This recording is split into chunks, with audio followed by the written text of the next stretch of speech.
За манай зочны хэсэг эхэлж байна. Тэгээд өнөөдрийн зочноор маань одоо Монгол Улсын соёлын тэргүүний ажилтан за театрын одноо хэмээх нэрээрээ алдарсан жүжигчин Одон Чимэг оролцож байна. За урилгыг хүлээн авсанд баярлалаа. За баярлалаа. Бүгдэнд нойроо мэнд хүргэе. Сүүлд тоглож байгаа уран бүтээлээс ихээ талаар эсвэл өөрийнхөө бүтээж байгаа дүрийн талаар товчхон үзэгчдэд мэдээлэл өгвөл. За энэ 26 онд бол одоо яг нээлттэй 3 сар тэгж байгаа. Тодко Самсаны зохиол Тамирын уран бүтээл. Тэгээд яг нөгөө пост маягаар зураг нь гарцсан учраас би нөгөө намнан сүрэнгийн ихнэр Магсар Жав гэдэг нэртэй хатны дүр дээр тоглож байгаа. Тэгээд энэ нь болохоор ер нь бол 100 хийгдсэн, намар хийгдэж дамнаж нэг хийгдсэн кино. Маш олон уран бүтээлчдийн нөр их хөдөлмөрөөр бүтсэн. Энэ бол түүхэн кино. Тэгээд тусгаар тогтнол гэдэг мөртлөө босох сахигч гэдэг нэртэйгээр гарч байгаа. Муудш бол нөгөө фантастик продакшны ах нарын нөгөө үсээ ургуулад байсан одоо үр дүнгийнх нь кино боёо мөн биш үү? Энийг бол биш гэж хэлнэ. Энэ бол тэр чинь одоо энэ тусгаар тогтнол чинь саяхан хийгдсэн кино. Тэд нар чинь 4-5 жил ургуулж байгаа шүү дээ. Тэгэхээр чинь өөр юм зориулж байгаа кино. Тийм өөр юм зориулж байгаа. Гэхдээ тэр том төсөл бол удахгүй эхлэх гэж байгаа гэж би бас сонссон. Тийм. Бид нар ч гэсэн залбираал байж гин. Би ч гэсэн бас тэнд бас баггүй өрөг оролтой оролцох учраас тоглох учраас тэрийг тесэн ядан хүлээж байгаа. Тэр бол асар олон удаагийн нөө зохиолынх нь бүр ингээд дахин шинжилээ, дахин гэж шүүлтүрт орж байгаа. Одоо эцсийн үлбраа ингээд хавд арцсан байж байгаа байхгүй. Тэгэхээр одоо бол тэрийг бол зүгээр төсөө мөнгөний асуудал байгаа болохоор хүлээх л үлдчихэж байгаа. За жүжигчин хүмүүст ингээд хүн болгонд өөрт нь ингээд мөрөөдлийн дүр өгдөн штэ. За өөрөө чи ингээд дүрүүдийг харахад инедмийн киноч байна, драма киноч байна тий. За дээрэс нь театрын тайзан дээр маш олон жил ингээд дүр бүтээсэн тий. Тэнгүүт сая ингээд түүхэн кино тоглолцлоо. Тэнгүүт мөрөөдлөө ер нь биелүүлсэн явж байгаа юу? Биелээг байгаа юу? Тэгвэл хаан чинь. Би шуналтай хүн. Уран бүтээлч хүний хувьд маш их шуналтай.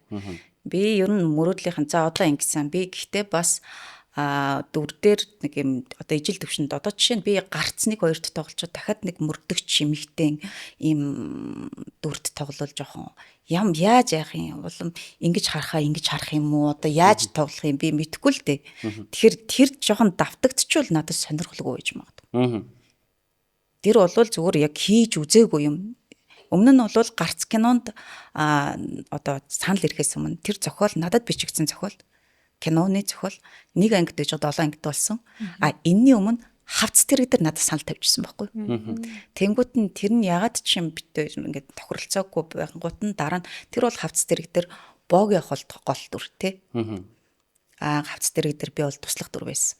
Одоо бол тэрийг хувь тавилангаараа би гарц кинон дээр эмэгтэй гол дүрийг л бүтээх л одоо ажиллах л байсан л аахгүй да.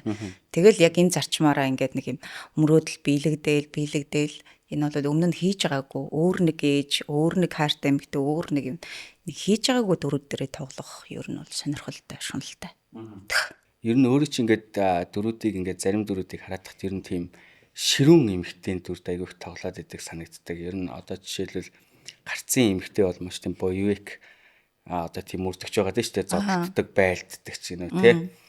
За тэнгүүт цасаа охин дээр нэг юм амар иршүүт тийм эмэгтэй байдаг. Одоо гих жишээний тэнгүүт өөрөө чи ер нь яг энэ жинхэнэ одноотой хамгийн ойр киноны дүр аль киноны хин гэдэг дүр вэ? Энэ болохоор яг юм ширүүн гэхээсээ илүү ер нь бол одоо нэг уран бүтээлч хүмүүсийн нэг юм юу гэдэг энэ юм характерны дүр дээр энэ тохирно гэсэн юугаар явж надад энийг хийж чаднаа л гэж л өгсөн баг. Тэгэл би тэрийг нь одоо тэрнээс биш зөндөө айхтар ээж та нар яагаад тоочхыг ярихгүй байгаа. Тэр их тэнэгдүү эмэгтэй штэ. Тэр чинь их кино онгор тэнэгдүү эмэгтэй штэ. Бас тиймэж байд болохоор ч байгаа байхгүй. Тэгэл нэг тийм одоо жишээ нь наад жаргалын шокч байна уу, томлохот тэнгэрмаас ч байна уу, then бас миний жүжиг тоглож исэн жүжигэн дээр ингээл харахад бас ингээл зөндөө дөрүүд байгаад дээр нь би зөвхөн 2 удаа нэг дэлгэцэн дээр нэг тайзан дээр эсрэг дүр хийсэн. Тэр нь болохоор Нинжин сэтгэл гэдэг кинон дээр би эсрэг дүр хийж исэн. Яг нөгөө яг тоглох юу байгаагаа тэгээд анх удаа оёгоо ахтайгаа партнерлаж тоглож ирсэн. Тэгээд нөгөөх нь болохоор тайзан дээр юм нөгөө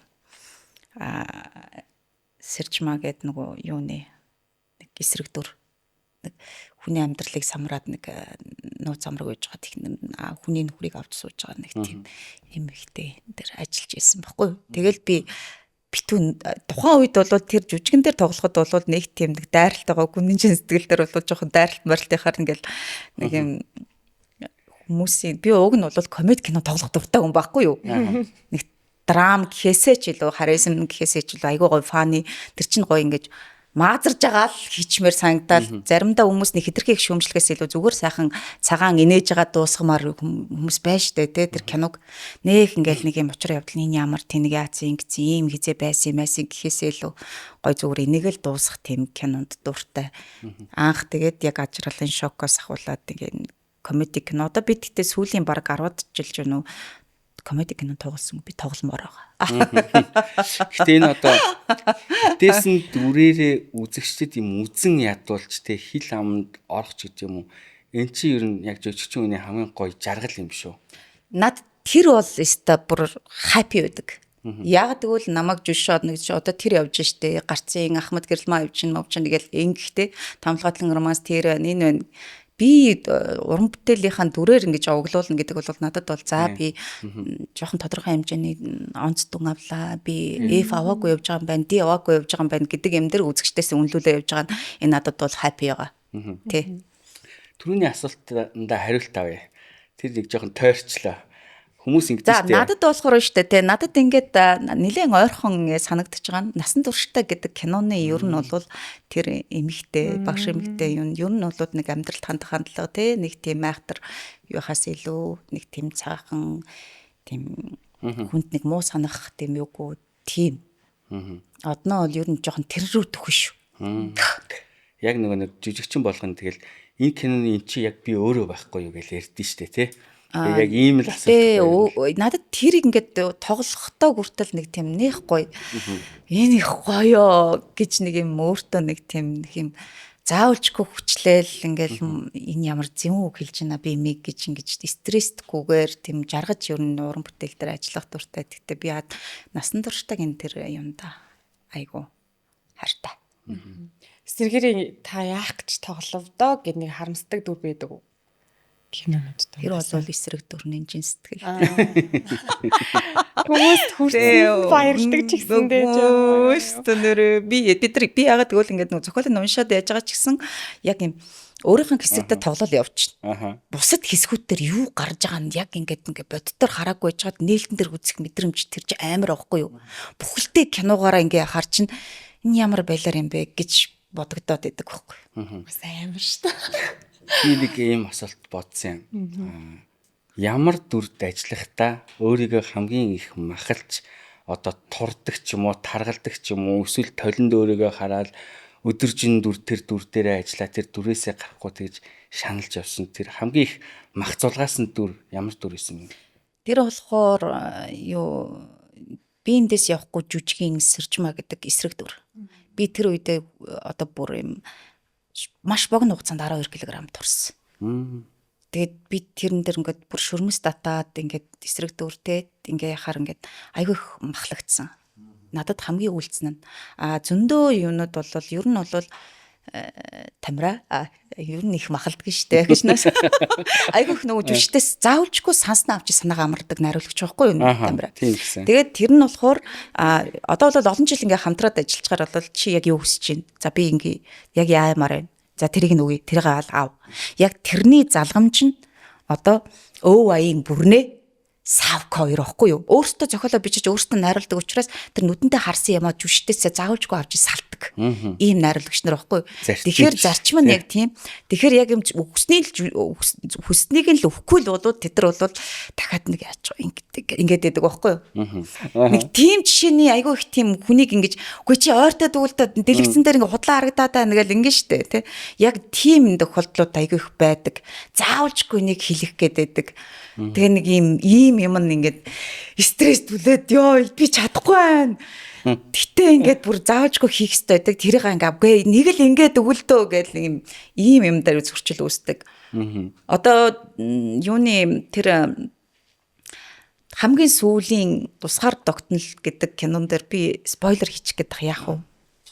Аль болох спойлергүйгээр эсвэл бүр маш гимгүү спойлер хийхэд бас гайгүй шүү дээ. За нэг сүүлийн ер нь яхад би нэг биш үү те өглөөний уурын 5 цагаас шөнийн 12 хүртэл тасралтгүй уйсан эсэ. Энэ бол чанга. Энэ бол үнэхээр чанга байсан. Сүүлдээ хүн бие цуцсан, ицсэн тэгээд бүр ингээд зүрх ингээд тасалтаад байгаа юм шиг ингээд үнэхэрийн одоо бүр би яг өөх гээд байна гэдэг мэдрэмж яг тэнтэл авсан. Би миний ингээ гар салгалаад байна. Миний ингээ зүрх ингээ цогсох гээд байгаа юм шиг ийм мэдрэмж аваад байна гэдэг юм. Яг тийм мэдрэмж авсан. Нилээн бас дүрээ гарах гэж бүр одоо амар барагдaltaд нэг зовсон биш үү те ер нь бол дүрээ гаргахаас илүү найруулагч даг. Ингээд өгөөчтэй, ингэж уйлаад өгөөч гэдэг юм чинь бас байна шүү. 2-3% уйлаад нэг авчдаг юм бол хамаа алга тий. За яста галзуу ганц явчих гээл тэгэн штэ бид нар. Яа яг гоё.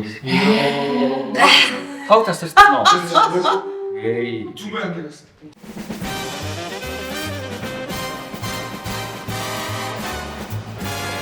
Цэвэр Монголын хууль ёсны дагуу үйлдвэрлэгдсэн эрүүл, холцгүй, алтлаг, улаан шаргал өнгөтэй бие. 500 жилийн түүхт Чех сонгодог бие. Пиво Чешская Республикэд хүлээн зөвшөөрөгдсөн. Зөрөг цэцгийн амт нь амуу соёлжийн бурамлаг амттай ууссан. Ухад нэм таатай. Тансаг амтны төгс зохицол. Шарайргийн тэтэм хөөсрөлт. Цорганц хүчирхэг шарайр. 500 жилийн түүхт сонгодог Чех пив. Тэз. За хамгийн сүүлийн асуулт чинь юун дээр зогслоо? За сая тог тасраад би тэгэд нэг хэсэг завсарлаа. Тэгээд хамгийн сүүлд нэг тог тасрахын өмнөхөн асуусан асуултаа бас дахиад асууя. За ерөнхийдөө одоо жүжигчин хүний хувьд айдлоо болгож явдаг тийм уран бүтээлч юм бэ? Бас яагаад? Энэ хүн өөр уран бүтээлчдийн яг юм хардаг одоо тийм шүтдэг жүжигчд байгаа шүү дээ тий. Миний хувьд болохоор яг театраас ахуулаад яг ингээд өөрийнхөө уран бүтээлч хүний ажиллах ажиллагаа бусадтай харилцах тийм ингээд нэг юм би гэсэн үзлээс биш тусалж гэнсэн. Энд дээр ингэдэгэн шүү мэдөө тэгдэгэн шүү. Яг энэ дээр энэ нь бол алдаатай байна. Тэрэн дээр нэг одоо ингээд үзгээд би театрт ороход маш тийм жижигхэн хоолойтой байсан байхгүй. Одоо тийм би кинонд оруулдаг байсан. Кинонд оруулаад ийм нөгөө Баатар найруулагч намайг хэлжсэн юм уу? Киноны хагас хоолойтой гэдэг. Тэр нь яг муу тал нь юу гэвэл тайзан дээр гарахад хамгийн арын үзэгчийн ирээдэнд сууж байгаа хүн сонсохгүй байхгүй юу? Тэгэхээр яг намайг юм бүтэн хоолон дээр ярьж сургасан хүн бол Сарантой өгч байхгүй. Ардын жүжигчин. Ардын жүжигчин Сарантой өгч. Сарантой өгчийн арга барил болохоор өөрөө багш хүн. Тэгээ дээр нь ер нь бол ингээд залуучуудтай айгүй их нэг залуучуудаасаа хуралцах юм айгүй их тийм нээлттэй тавьдаг. Дээр нь өөрийнхөө олсон одоо туршлагаа ингэж бусдтай ингэж хуваалцах дуртай. Тийм бас давгаа ахын одоо арга барил байна. Давгаа ахын маш юмд тийм тайзан дээр ялаа гэхэд одоо ингээд ямар ч тийм эрсдэл юу байгангууд нь шууд тэр дороо шууд акробат хэрэгдэг. Тэр арга барилаа өөрчлөг ямар нэгэн тийм тэгээ яг юм ер нь үнсэн юг ингээд алдагддгүү.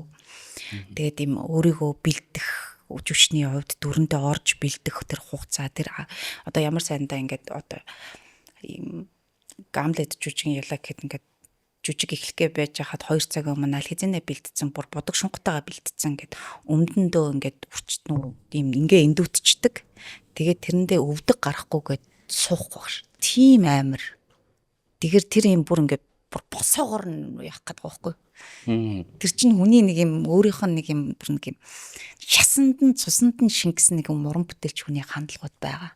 Тэгээ одоо би бодохоор ингээд бас одногчтэйгээ бас хамтарч яг юм дээр жүжин дээр ч юм уу эсвэл бол нэг юм кино уран бүтээл дээр ч юм уу яг ингэж нэг юм тэр хүнээс адилхан нэр нэгтийн чихник гэдэг шиг юм хүний нэг юм бас хүндэлж явдаг хүний нэг юм гэд нэг юм цаанаад надтай ингээд янгууд нэг анханасаа бол намайг гавьяа гэж байсан чи юм уу гэсэн хандлага бол маш их байсан штэ. Маш их тэгж багцаж тэгээд анх фэйсбүүкийнхаа нэрийг ингээд театр одно гэж тэгж нээжсэн байхгүй. Тэгээд дараа нь би театраас гараад жүжигтэн Батцэнгэлийн одон ч юм гэж сольж ирсэн. Тэрүүгээрээ би гарч ирэхийг л хүссэн байхгүй юу? Ялгарч. Тэгэхээр нэг яг адилхан нэртэй тий. Яг асуух жишгтэй байсан байхгүй юу? Зүгээр хүн бол чи юм уу юм бэ чи үт.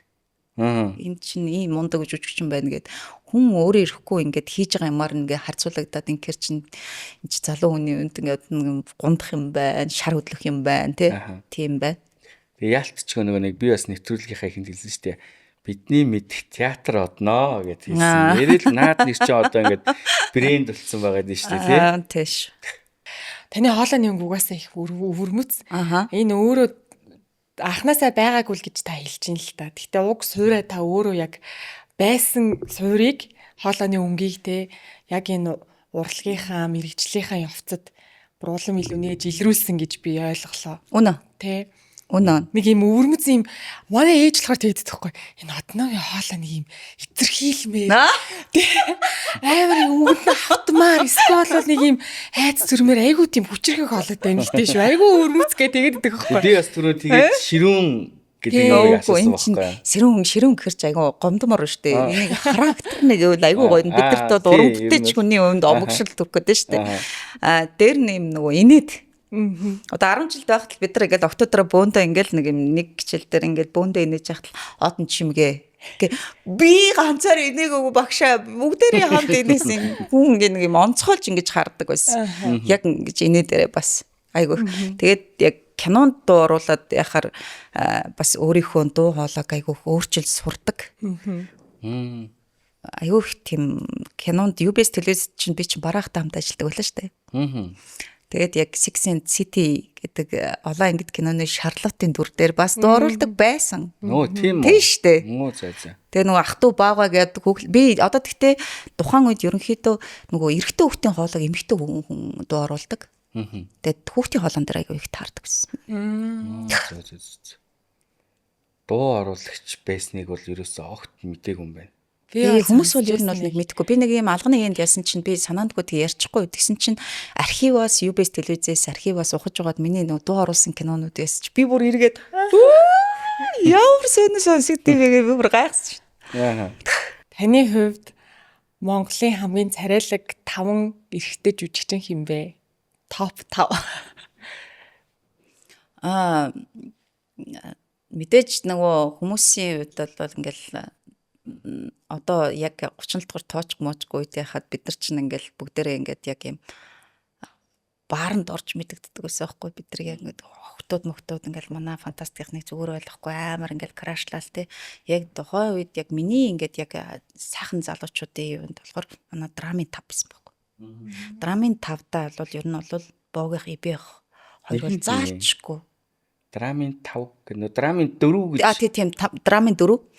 Яг тэр 4-ийг л бүр ингээл үнэхээр яг бест царайлаг. Тэгэл дээр нь бол ингээд амраах орчиж байгаа юм тий. Амраах ороод яг иби ах, боги ах гэл манай бол од бол би бол царайлагдаа орно. Од бол царайлаг. Гэтэ ингээд яг хүмүүсийн ингээд өөр өөрсдийн арга барилын зүүн залуучуудын ингээд яхаар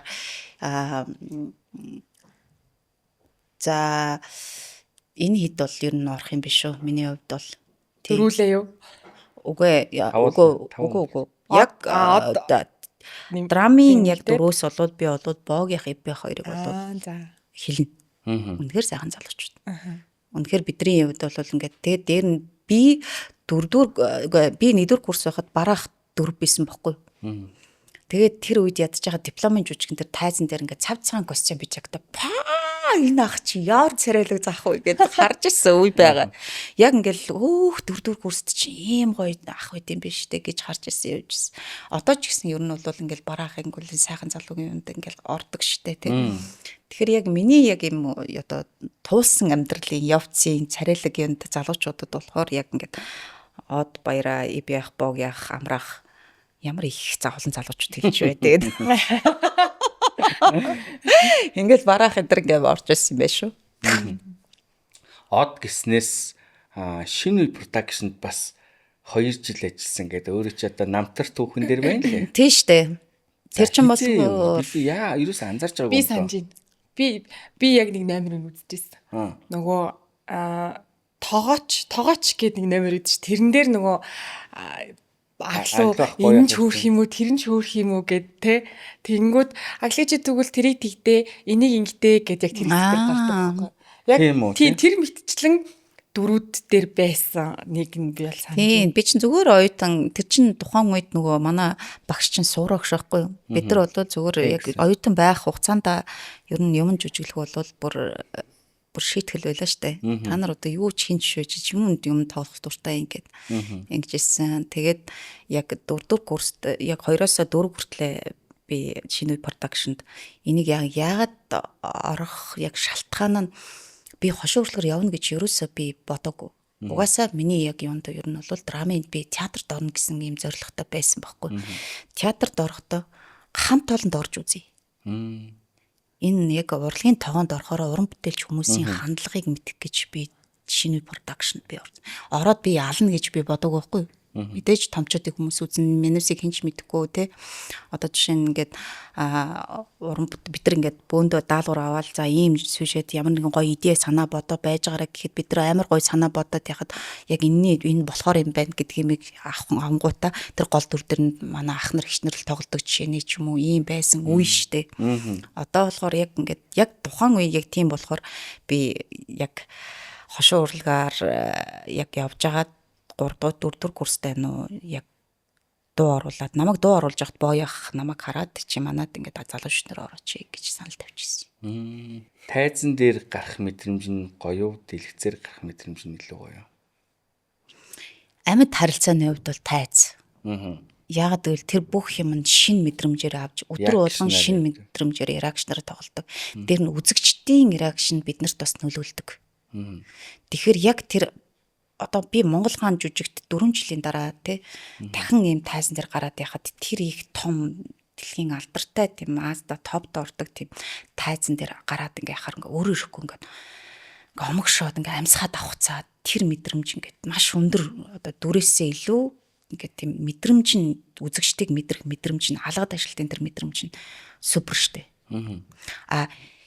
Кино болохоор өмнө нь бэлдэж жагаад партнертойгоо бэлдэж жагаад одоо хүмүүс болохоор ингээ камер харахаар сандардаг гэдэг шүү дээ. Бид нар чинь бол камерыг зөвхөн юм контролтой бөөд контролгүй бид нар авч явдаг. Энийг болохоор хит контролт чинь бол бид нар өөрсдөө бие барьчихна. Тэгээ бас хит ингээд контрол алдчих юм бол энэ планаас гарах ч юм уу энэ өөрийнхөө одоо группний систем средний офш гэдэг дээр жүжиглэлтийнхаа одоо тийм хуваарлалтаа хийдэг. Бид нар одоо офшор дээр хизээч хамаг юма гаргачаад яг группний балан дээр явахад нөгөө нулимс нь гарахгүй бол хэцүү үстэй. Тэгэхээр бид нар жүжиглэлтийнхэн яг реакшн бүх сэтгэл мэдрэмжүүдээ хуваарилдаг. Тэгэхээр тэр муулганаа контролдож авах хэрэгтэй. Тэгээд тэр өмнө нь ингээд яаж хахада бэлдэж ягаад энэ дээр би энийг тоглох юм. Зохиол дээрээ би энэ дээр уннаа. Энэ дээр би үзэгчдэд хамгийн түрүүнд харагдана гэдэг тэр ирээнэр хураавар бичсэн тэр ширээний уншлах чинь хамгийн их тусалдаг. Тэгэхээр одоо залуучууд болохоор зүгээр яг тухайн үедээ ингээл би зарим гэж байгаа шүү те. Шууд чийжилсэн үг явдаг байхгүй. Зохиол. Тэн дээр бодсон юм байхгүй. Тэгэхэд бид нар бол яг юм театраас авсан юм энэ. Театраас авсан юм болохоор яг дүр дээр ингэж ажиллаад энэ хэсгийг миний одоо уналтын хэсэг. Энэ бол хамгийн сүүлд би дахин үзэгчдэд харагдахгүй болж байгаа. Финалаа хийх юм. Ийм хуваарлыг хийдэг. Театрын жүжигчдийг гэхдээ одоо зарим жүжигчдийг шүү. Бас зарим гэдэг үгчээс их зүгээр юм. Одоо яг дэлгэцийн уран бүтээл тоглохдоо театрын тоглолтог гаргаад идэг гэж ярьдэн шүү дээ. Тэрнээр нь санал нийлдэг үү? Яагаад тийм бол ер нь? Тэр бол тухайн уран бүтээлчин л яг юу бах. Би бол яг тэрийг яг анх нөгөө театрт ороод явахдаа дандаа хажуугаар нь завсар зайгүй ингэж параллел нь явдаг байсан байхгүй. Дандаа зэрэгцүүлж театрын гут нь тэгээд дээр нь одоо гэрлэн тохион дээр ингээ хахад анх ингээ хэсэг хугацаанд ерөөсөө би баг 10 жил амрааг байсан нэг мэдсэн чи. Тэр нь ягаад гэвэл театр амарлаа 100 дандаа кинотой 2 кино тоглоо. Дахиад ингээ гут нь шүнээр дандаа ингээ кино авах жишээ. Ийм байгаад дандаа харалт зэрэгцүүлж явдаг гэсэн. Тэгэхээр юмыг одоо би хитрхи ингэж үжиглж болохгүй юм байна. Хит өөрийгөө энэ дээр дарах хэрэгтэй байна гэдгээ жоохон хуваарлаад сурсан л жоохон туршлага өөртөө хоримтлуулж байгаа гэсэн үг байхгүй. Театр дээрч гэлтгүү, кинон дээрч гэлтгүү танд ер нь юм татгалцж исэн тохиолдлууд энэ миний бас амар тренд асуулт болчихлоо гэхгүй юу. Тиймэрхүү тохиолдлуудын талаар та ярил. Би аимшиг кино. Би аимшиг кинонд ер нь бол тоглохгүй гэж боддог. Надад Хүүгэлтэй гэдэг кинон дээр санал ирсэн шүү дээ. Надад Дэв гэдэг кинон дээр санал ирсэн байхгүй. Яагаад? Мэдгүй яагаад чи энэ аимшиг кино үздэг юм уу? Би тухайн үед бол үнэхээр одоо бол үнэхээр яг юм одоо яг бөөгийн юм ч юм ямар нэгэн тийм далд юуны ухамсарын далд юуны тийм үнэхээр сүнс хий ороолон юу байдаг гэдэг дээр яг юм арай хөрсөн дээр хийж одоо сураад байгаа юм манай монголчууд. Тухайн үед би бол зөвөр үнэхээр монголчууд аимшиг кино хийх болоогүй. Яг солонгосчууд чиг японочууд чиг те. Үнэхээр тэр нь худлаа ингээд үсний цаанаас гэж дуурсан ч гэсэн л тэр нь бол аимшиг кино байж таарад болоод байсан байхгүй. Манай Монголд л жоохон тийм сонирн байгаад байдгийг. Тэгээ тийм болохоор чадах юм бол гэдэг дээр надад жоохон тэгэж эргэлзээ төрж байсан. Дээр нь бас нэг сүсэг биширлийн хувьд байна. Тэр бол би надад гинтийн гэж айлахгүй шүү дээ. Эндээс ийм гарч ирэн шүү гэдгийг би мэдж байгаа юм чинь тийм биз дээ. Мэдчихэж тоглосон ч хэрнээ жоохон л явахгүй л надад би өөрөө чадахгүй ч юм бэлүү тийм биз дээ. Тэрнээсээ тэгээд ингээл орлоол ингээл хүнд ингээл амар яраагч ингээл яана инэ гээл тэр айц нь хүртэл шалхуудлаа байх ч юм л мэдгүй шүү дээ. За би одоо нэг амар гоё одоо би л гоё гэж боддتي тэр асуултаа асуу гэж бодож байна. Монголын кинонаас хизээч мартагдшгүй тийм гоё сцен ямар кинон дээр гардаг вэ? Тэр бүр хамгийн туртай сцен ч гэсэн. Би бол зүрхэнд шивнсэн үг мөн ч хүлээсэндэ гэсэн хэсэг. Надад бол энэ бол бүр үнэнхэрийн юм зүрхэнд биш хүний үг ер нь бол чихэнд биш зүрхэнд очиж явах хэрэгтэй шүү дээ. Тэрийг дандаа давтамжтай бодож явах хэрэгтэй байхгүй юу? Ямар нэгэн байдлаар хэн хүнд мартагдахгүй байх юм бол тийм одоо нэг үгийг голд нь ортол биеийг нь ард сэтэл хэлчих юм бол дараа нь нэг тэр хүчин бодогдоод байна гэдэг юм байдаг үстэй. Яг л тэрнтэй адилхан. Одоо нэг юм бас дурсамж маш гоё. Энийг бол би тэгтээ өмнө нь өөр юм дээр ярьж ирсэн үгүй мэдэхгүй байна. Би Ноён солиот гэдэг киног би өргөө кино театрт гаргадаг байсан. Оо тийм үү? Тий. Оо за. Яг л баталсан яхад тэр Ноён солиотыг хийчээд өргөө кино театр дээр чи билет таслах гэж надад тийм представ кино өгчлээ. За. Би тэрийг бүр ингээд бүр 20 30 40 үзчихсэн. Аха. Энийг би одоо ингээ ирэхэд үзэхэд надад маш гоё. Параллельны өөр юм дээр манлай өөр кино гаргаж ирсэн. Оо тийм үү. Тэгээд манлайтай тухайн үед танаа кино ямар юм байна гэж ярьжсэн тухайн үедээ чи би гэж ингээрсэн чи одоо айгу сонин штэ. Манлайг гэдэг өмөртлөө мөөжиг ах эдрийг мөөжиг ахаа гэдэг байхгүй юу? Нэг айгу сонин бидний ч нөгөө ахцах юм нэг айгу хэцүү байдаг штэ тий. Тэр нь юм сонин юм бүр толгоо нь мэддэггүй болсон. Жэний танил болцсон учраас тий. Манай хамтарч ажилладаг M-Lab гэдэг кино театр байдیں۔ Архангай аймагт сая шинээр байгуулагдсан. Ерөөсөө яг л хотын кино театр шиг тийм Dolby дууралттай, нэгтрэлтэй одоо юу байдیں те ийм стандартыг хангасан юм театр байдیں۔ Энэ маань манай үзэгчдээс нэг асуултыг асуудیں۔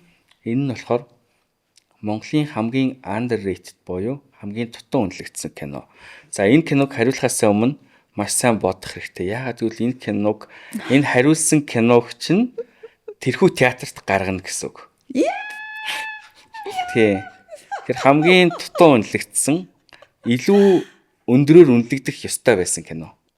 Энэ амьдралын урт зам гэдэг нэг кино. Тийм. Энэ айгүй маш гоё ахын тухай кино байхгүй юу? Энэ яагаад яваагүй юм шиг надад санагдаад байсан. Би бол үзээгүй. Тий. Би нэрийг бол Гэхдээ би дараа нь би яг YouTube-ээс олж үзээд надад тийм сэтгэл огшоос юмнууд асар их байсан байхгүй. Яг зөв. Үнэхээр өөрийнхөө амьдралыг золиослж тэр хідэн дүүнертэй гарч байгаа одоо гол дүрд манай баяр жавхлан тоглодог. Тэгээд яг тэр кино яагаад дутуу үнэлэгдсэн юм болоо? Эсвэл бол маркетинга буруу хийсэн үү? Мэдгүй сенсац болоогүй юм уу? Би тухайн үедээ сенсац болсныг би сонсоогүй. Би дараа нь тийм болоог байх. Бид хоёр мэдж байгаа юу? Мэдчихин тухайн үедээ шууд IPTV тавигдсан баха. Тэгэнгүүт нэг тийм үнэлэгдэж явж чадаагүй бол гэж би бодоод ах юм. Ер нь бол нэр нь л миний одоо Джейсон тоглосон. Өөр би юу ч санахгүй байгаа. Нэрийн санаж. Би тухайн үед яг тэр гитартай нэг хэсэг л яг нэг таслагдаж орж исэн юм. Тэгээд би тэр үедээ ячаад нэг юм трейлер дээрсэн очоод энэ киног нэрээ нэг айгу юу яагаад байсан гоё ахын тухай кино санагдаад идэм лээ. Би бүр зорж яг ингэж тогтож гэртээ суужгаад үзчихсэн байхгүй. Тэр бол надад бол үнэхээр дутуу үнэлэгдсэн кино шиг надад санагддаг.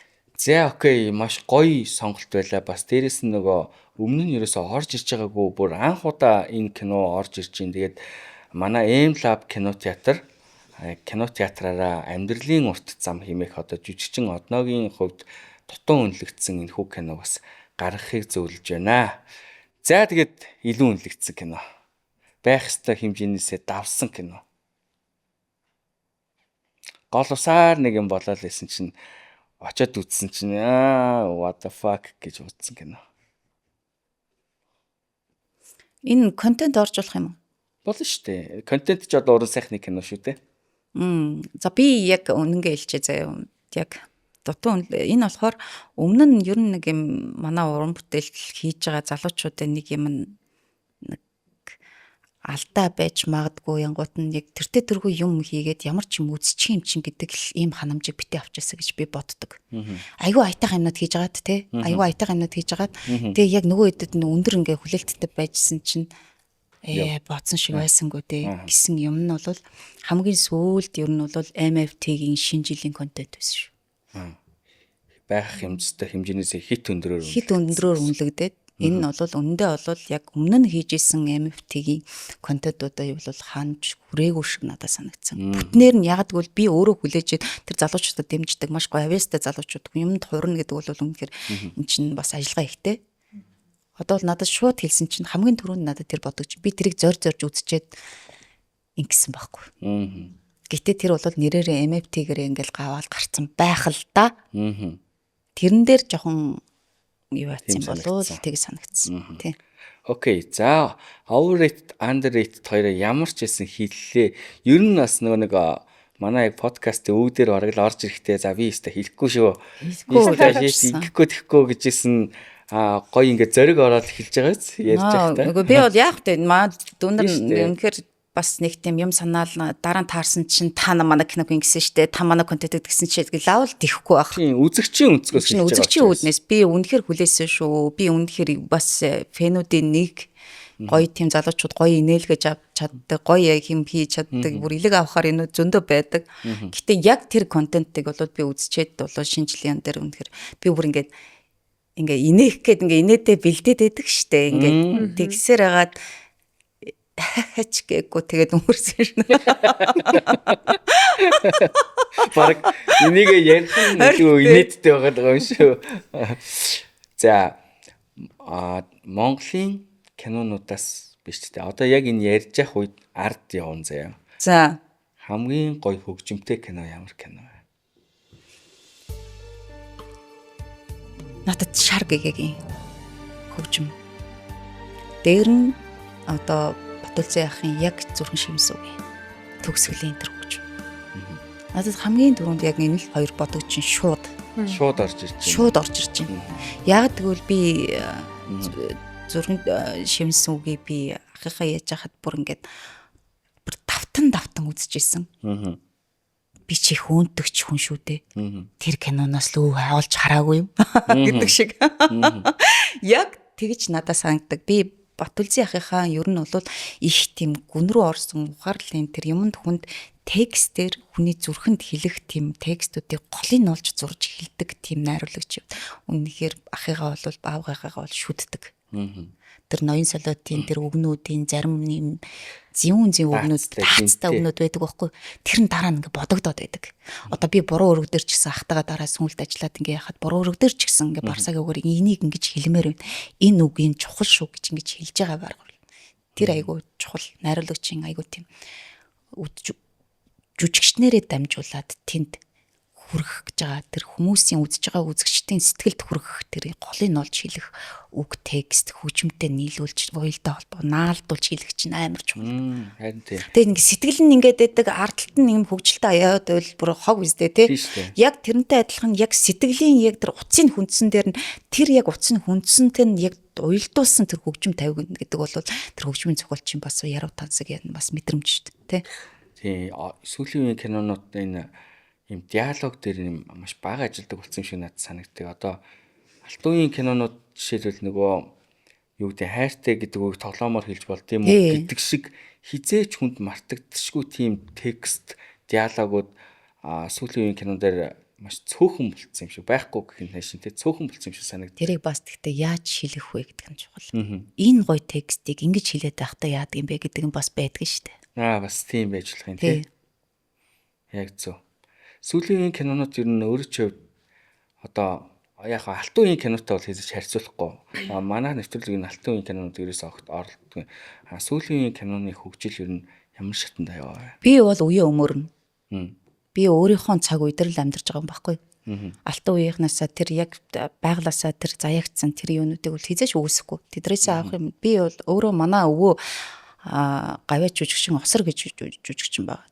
Дуу оруулж бүр кино үйлдвэрт алдартай хүн байсан хүний хувьд яг би багасаа Монголын киног ингэж үз гэсээр агаад үзээд тэнд автуулсан байж магадгүй. Тэгээд тэрийг үзэж өссөн учраас яг тэр нартай бол ерөөсөө одоо би бол энэ цаг үе дээр бол энэ цаг үед яг кино урлагийг энэ хэмжээнд хүргэжсэн гадныхнаасаа суралцах авах юм юу вэ? Энд нь ийм төвшөнд ингэж нэг ахиулж хансан энэ нь болохоор өөртөө бодог байхгүй.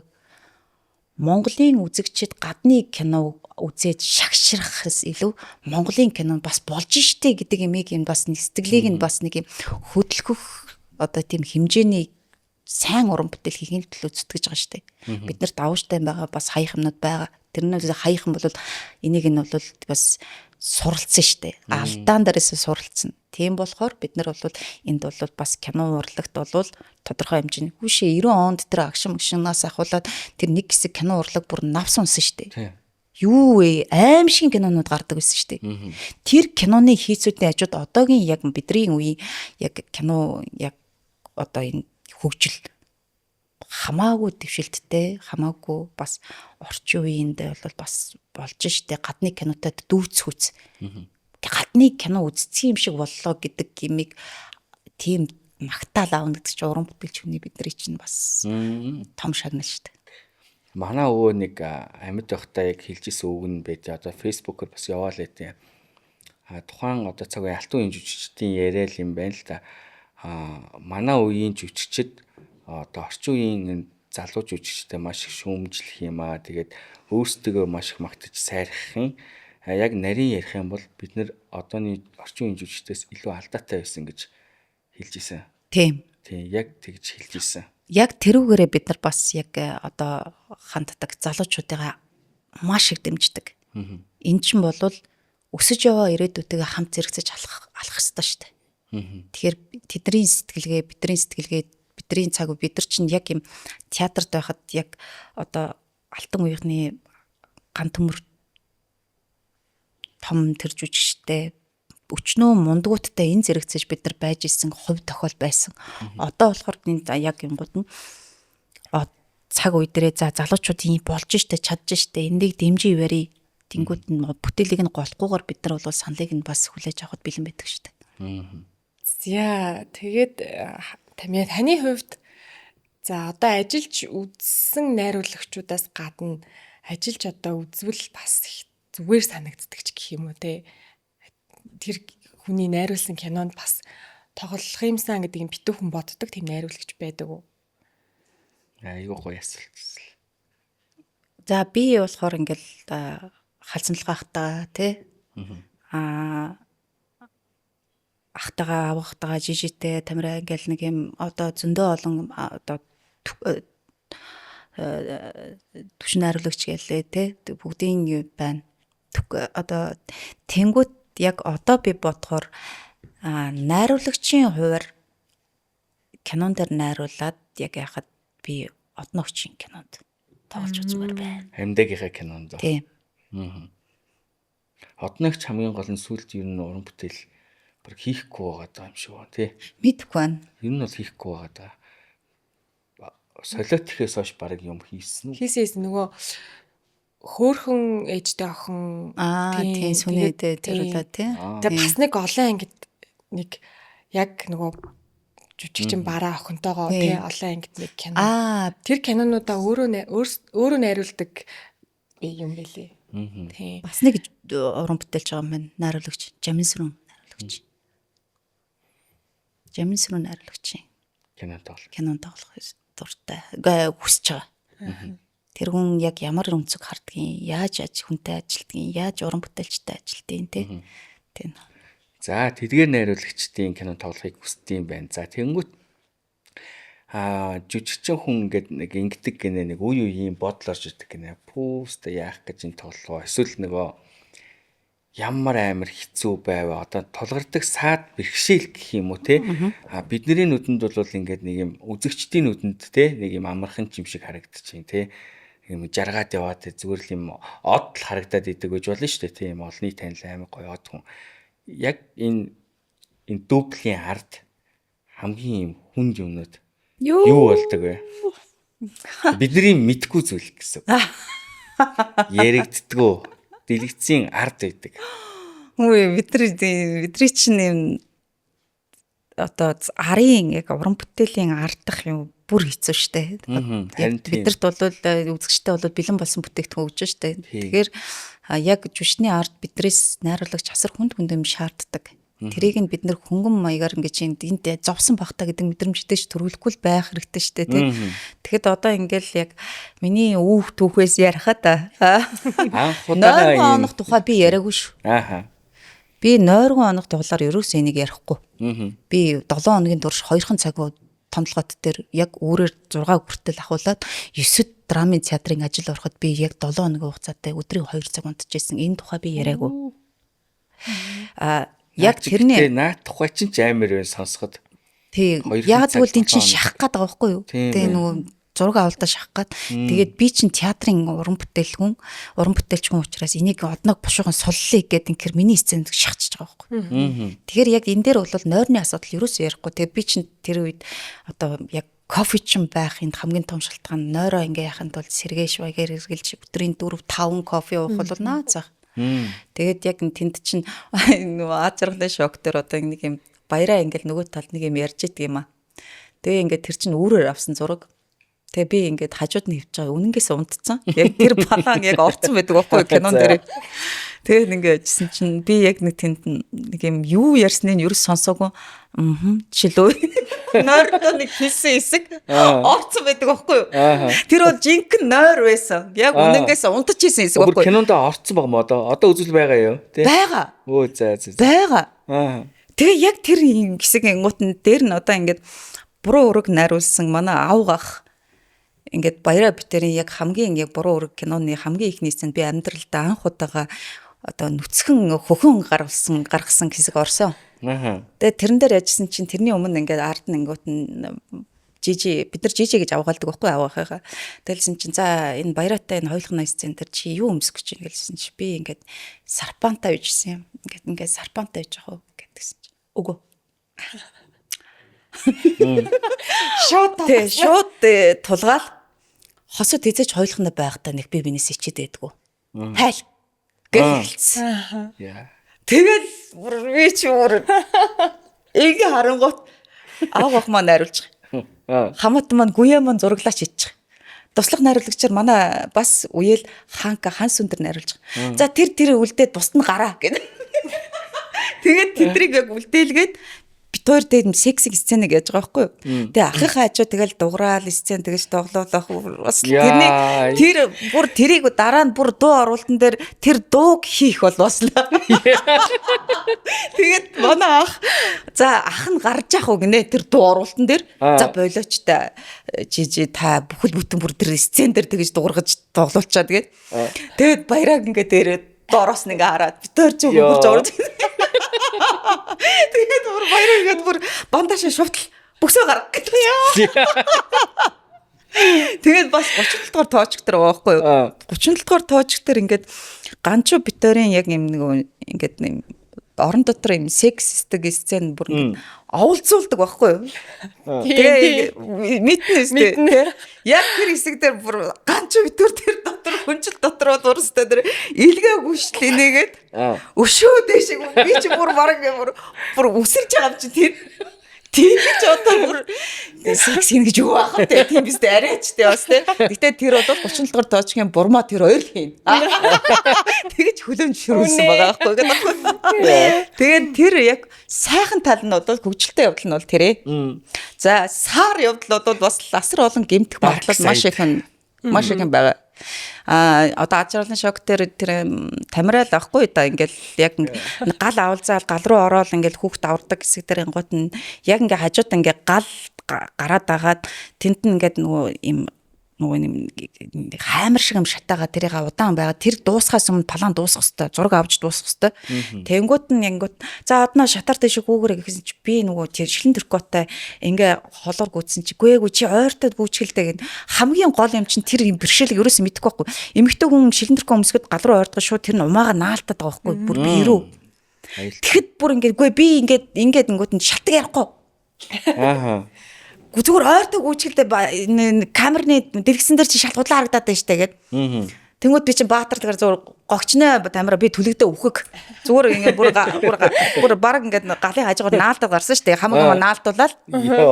Энд чинь зүгээр ингээд бас киногоо бодож ингээд яг юм үнэн бодиттой ингээд галын дундуур баатар мэт орж байгаагаар тэгэж одоо харагдахын тулд одоо тийм эрсдэл үүрсэн байх юм байна штэ. Йоо, наач бас. Тэгээд яг дуусаагүй. Би тухайн үед миний жагтай холбоос ингээд тасарсан байсан. Яг тэрийдээ хаалганд орж чадахгүй ингээд аппарат ингээд бэлгээ зүүж байгаа л ажралан шок төр Google яасан чи ард ингээд ганцхан болон ганцхан ингээд дүрс ингээд ганц л удаа дэлбэр нодноо тэрэн дээр гүүн шүү гэлээс Google яаж ч миний өвдөг мулт. Яа. Гэл орсочил тэгэл тамира тэнцээс хамгийн бэлдэр нь тэгээд юм зураг авахын тулд баяраа тэврээдгүү гэж байгаа байхгүй. Тэгээд тэврээдгүүс би ойрлоо тэнд нь ингээд нөгөө өвдсөн юм харуулахын тулд бас ингээд зураг авж байгаа гэдгээ бас мэдэгдүүлээд ингээд яг дөрдөө орж морж ингэж яагаад амаа аашаа юм бэ. Би одоо бүр жихнээсээ ойрлоод байгаа байхгүй. Тим юмнууд бол байна. Зүрхний илэн дээр бол бүр аимшигтай юм болсон. Тэр чин биш үү таны нэг ийм нэг зодуулдаг хэсэг байдаг шүү дээ. Тэр болохоор яг юм нөгөө нэг л сцен байлуу да нэг хоёр сцены л яаж байгаа байхгүй юу. Тэнгүүт нь тэр гэхдээ би нэрийн залуу уран бүтээлч нэр нь хэлэхгүй байвал хэлчихгүй да одоо өнгөсөн одоо барьж аваад яачихгүй. Яах юм бэ? Би өөр инээ төрөд өгдөө ба тэр гэхдээ яг дурсамжтай одоо бол энэ чинь зүрхний хилэн чи хэдэн оны кино юм бэ? 16 оны. 16-7 оны үеийг 16 оны кино. 16 оны кино байхгүй би 10 жилийн өмнөх юм болж байгаа ярьж байгаа шүү дээ. Тэгэхээр бол энэ дурсамж үстэй манайгаа. Дурсамж. Хэлэлт. Тэгээ яг яжсэн чинь тэр одоо ингээд зүрхний хилэнгийн одоо алдрын ихнэр ингээд ташуур дуулж байгаа хэсэг байхгүй. Тэгэхэд бол тэр 3 сар. Тэр яг харахад бол ингээд зүр камер дээр одоо ингээд кинонд харахад бол нэг дотор нэг юм зойрон дотор юм шиг ингээд яаж. Тэр бол зүгээр гадаа ингээ банз ингээ босгож ингээ засцсан. Тэгээд тэр нь бол яг ингээ гадаа байгаа юм шиг. Тэнгүүд би ингээ уранхаа ноорхоо ингээ нөмгөн нэг симэрсэн дээлтэй нөмгөн. Тэгээ ингээ дээшгээ гинжлүүлсэн. Тэр нь ингээ татагдаад ингээ гар ингээ удаа яхаар өвдөөд. Тэгээд тэн яг тамалдаг хэсэг дээр яг бүх хэрэгслүүд нь тухайн үе яг бодит 9 эрүүгийн яг юм суран муран тэр нутан юм ташуурн юмнууд байсан бохгүй. Яг тэгэл ээжсэн чи тэр ташуурдаг хилээч чи юм ээ гэл ингээл шийдэж байгаа юм манай одоогийн өв баян манай мага дүү маань байхгүй юу дөнгөж залуу уран бүтээч баяр магнаа Тэгэл тэгсэн чинь нөгөө тамираа ингээд одоо ингээд олигтойхон яаж заа юу чи ингээд игж байгааг мэддэг. Тэр чинь ингээд ард нь ингээд ар нь уруур ингээд ашуурт толгодог хамгаалт өгсөж ингээд одоо хөөсөнцөр банз манз юм яаж байгаа хийж байгаа штэ. Тэгэл яасан чи нөгөө сураар нь ингээд тап гэл ороолгоол яасан чи нөгөөт нь ороод ирэл гиз. Яа. Амсгалж чадахгүй болол Урдаа хамгаалт байхгүй штэ. Тэр чи эхлэлт нь бүр ингэсэн яг ингээд байсан чи хилаач гэл ингээд өс суулгаасан чинь так гэл тэгээд үс явчлаа. Юу яддаг шүү. Би энийг чи ингээд зүгээр ингээд базаж байгаа юм шиг болоод эн чи бүхэл үдэн яг цэвэр техникээ. Тэгээ би энийг нь хоошоо ингээд савж мавж авдаг байхгүй гэж хэлж байгаа байхгүй. Тэгэл үс сулгаагаал эхэлж байгаа юм. Тэгэл дараа нь яасан чинь яг ингээд хоёр ташууртал тэгэл тэрэн дээр нь би ингээд аамаа гэл ингээд аав штэ. Тэгсэн чи яг үнэнгээсээ ингээд үн чинь ингээд яг гид зороогоол шүп гэл ийм зузаан сураар тэр чи эмоцондоо камера загнуулж хагаад чихнээсээ контролгүй авч байгаа байхгүй. Тэгэл би амсгалж чадахгүй болвол юу гэж хэлгээ мэдэхгүй тамир руу харуул тамираа яг хэлүүл алж гадаа штэ. Чи юу аллаа гэдэг ингэчгээд тэгэл дараа нь ярьсан чи тэр мудан ингээд саваагаар нөгөө ар банз руу ингэх гэж жагаад контрол алдаад гой руу ухсаад яг мах өмөрөх гэж байгаа юм чи. Тэгсэн нөгөө жинхэнэ юу ташуур байгаа. Жинхэнэ ташуур байхгүй. Тэгэл яг гэртээ очил хорсоол өвдөө яваадсан. Ингээ барьсан чи ингээ бүр тоогор байна. Хөөх гэл ингэсэн чи яг тэр банзныхаа ингээ тийм өргөний хэмжээтэй. Бүр хар хөөх болсон байгаа шүү. Бүр махан тасрах гэж байгаа юм шиг. Тэгээ бүр хитэн жилийн жинхнээсээ бүр дараа нь би тамираа дээрсэн чи тийм үү. Ой тэр үедээ хийсэн бол магааг бүр алах нь шүү дээ. Аална шүү дээ. Бүр загин байхгүй болгоо штэ. Тэгээд тэр чинь яг тэрэндээ нөгөө шидэглээд амар удаан ойрлол ингэсэн болохоор чинь нөгөө намайг чинь нөгөө хар гадаа ингээд нүмгэн дээлтэй сэмэрцэн дээлтэй нүцгэн шахвангууд нь тэр стрессэндээ надад ингээд үстэй дээл өгөөд доор юм тавьж өгвөл доошгоо хэвтэж мэвтгтэн ингэнгүүт бүгдийг хав хурдан дуусгая. Нөгөө магаагаас хурдан салах гэдэг. Тэгэж өнгөрж исэн штэ амар. Бүр яг тэр зодоороо зүгээр нэг мөсөө аваад зовлонгийн төргөн нэг чирхгүй зүгээр ингээл зүгээр тамлуулаад дуусъя. Йоо зүгээр үнэхээр хард нь үнэхээр амар юм болд юм байна. Бүр амар. Би ийм амар юм ерөөсөө энэ подкастын хадварч ерөөсөө нэгт сонсож байгаагүй. Тийм тэн чин нөгөө бас ингээд янз бүрийн гадаа хүүтэн тэр миний явлууд мэдээ алдах малдах бол бүр юу ч. Тэгээд нөгөө киноноос авсан одоо нэг надад нэг том юм харшил байгаа халан хүүтний харшил. Одоо ми ингээд хүүтэнд байж гадаа дандаа зураг авсараад дулаацуулах гад машины тэн асаах ч юм уу эсвэл галын өмнө ингээ суулгах чинь. Тэнгүүд нь тэр чинь нэг халан хүүтэн шууд харшлаад ингээ гөвдрүү гардаг. Хуурчтیں۔ Тий. Нэг юм ойлголоо. Тэгээ тамир найруулагчаас айгаад загнуулахасаа айгаад бараг жихнээсээ би финийгээ зодоо ичнэ шүү. Тамирт загнуулснаас зүгээр зодуулсан дээр байт юм байна шүү дээ. Үгүй тийм үгүй шүү дээ. Үгүй шүү. Яста би бол одоо тамираад болоо би бодож байгаа юм. Тэгж ийм стресстэй загинч ингэж хийдэг найруулагч биш. Өөрөөр нь ажилладаг гэдэг шүү дээ. Дээр нь би нэг өөр уран бүтээлд ороод ижсэн чинь тэднэрийн ийм тамираг ажиллагаа яг юм бүгднгийн ингээ актив байлгаж байдаг. Яг юм бүгд ингээ гүйтсэн ингээ тий. Бүх юм ингээ төвтгтэй миний ажил дууссан болоо тэр нь тусдээ. Ийм юм байж байгаа нэг өөр нэг уран бүтээл ирсэн. Бүгд нааз гараад гэвтээд ингээ нэг юм. Тэр ч улам ядраад идэв л шүү.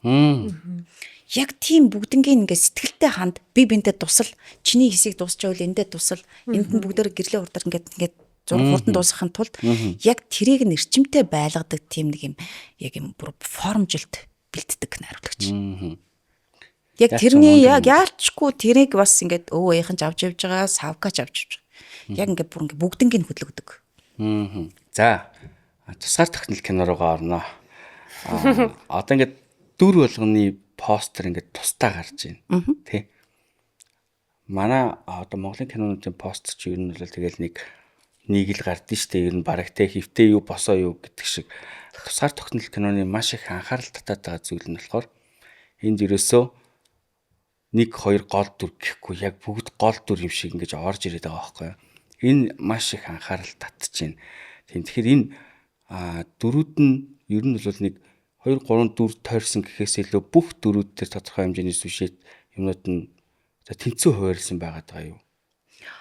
Энэ аюул дүр хамаагүй энд юуны тухай үйлж байна гэдэг чинь айгүй чухал.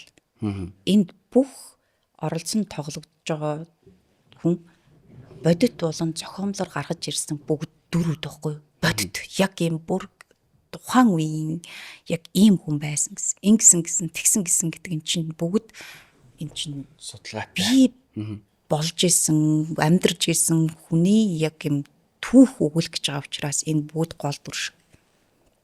Яг зөв. Темкагийн дүр штэ. Тэр над амар зүүн санагдц. Тэр масаа ингээд доошо дарцсан байгаа нь за тэн дээр хүмүүс ингээд ингэж малгайг өмсдгүү байсан ийм тийм гэдэг. Би бол тэрийг уран сайхны кино талаас нь Тийм. дүрийг тэгж харуулж ийн гэж ойлгосон. Угаасаа л тэгж байгаа бах тий. Нүдийг ингээ харанхуу ингээд тий нүд нь харагддгүй штэ.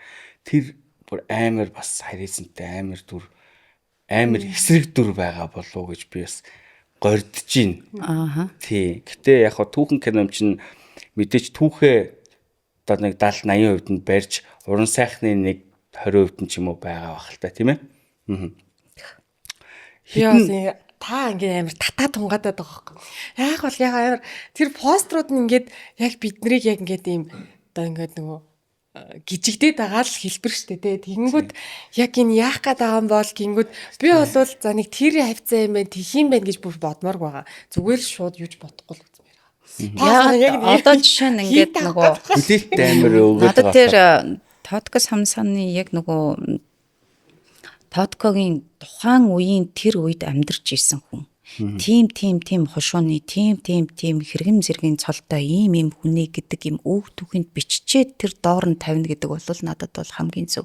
Бодит хүн нь ийм байсан одоо энэ дээр ийм жижигчин тоглож ийн гэдэг нь бол эхлээд таниулаад байна шүү дээ. Эхлээд зүгээр нэг юм уран сайхныг ийм нэг хатан дүр, тийм дүр гэдгийг нийлбэл одоо би сая нэг юм Солонгос руу очиод би гадны орнуудаар яхад хамгийн дөрөнд орны музейг үзэх дуртай. Энэ музейг үзэхэд тухайн одоо орны соёл, түүх бүх юм шингэдэг те. Одоо тэр тэнгүүд Солонгосын яг үндэсний түүхийн музейг нь үзээд надад юугаараа бахархаж байгаа юм болоо. Энд яг Баатар гэсэн юм алга. Энд ийм танаа яг юм одоо туркууд бол шууд манай ата турк мөрк гэл ингээл амар ингээл омогшол одоо монголоор бол Сүхбаатар юм даг гэж байгаа байхгүй. Бид нар бол энийг бол баг бахархдаг. Манай бол улсын Баатар гэд. Би тэр музейг үзээд би Солонгосоос ямар нэгэн тийм Солонгосын бахархал болсон юмыг би ер нь бол олж хараагүй. Энэ бол яг хувь хүний бодол шүү. Үнэхээр гоё музей. Үнэхээр гоё биш. Музейг тэгж хийвэл үнэхээр ямар ч хүн ороод жуушдаг татна. Яг тэр бол надад бол манай Монголын олон түүхийн дүр омгшохоор одоо тийм дөрүүд байгаа юм байна. Бид нар бол асар баялаг юм байна.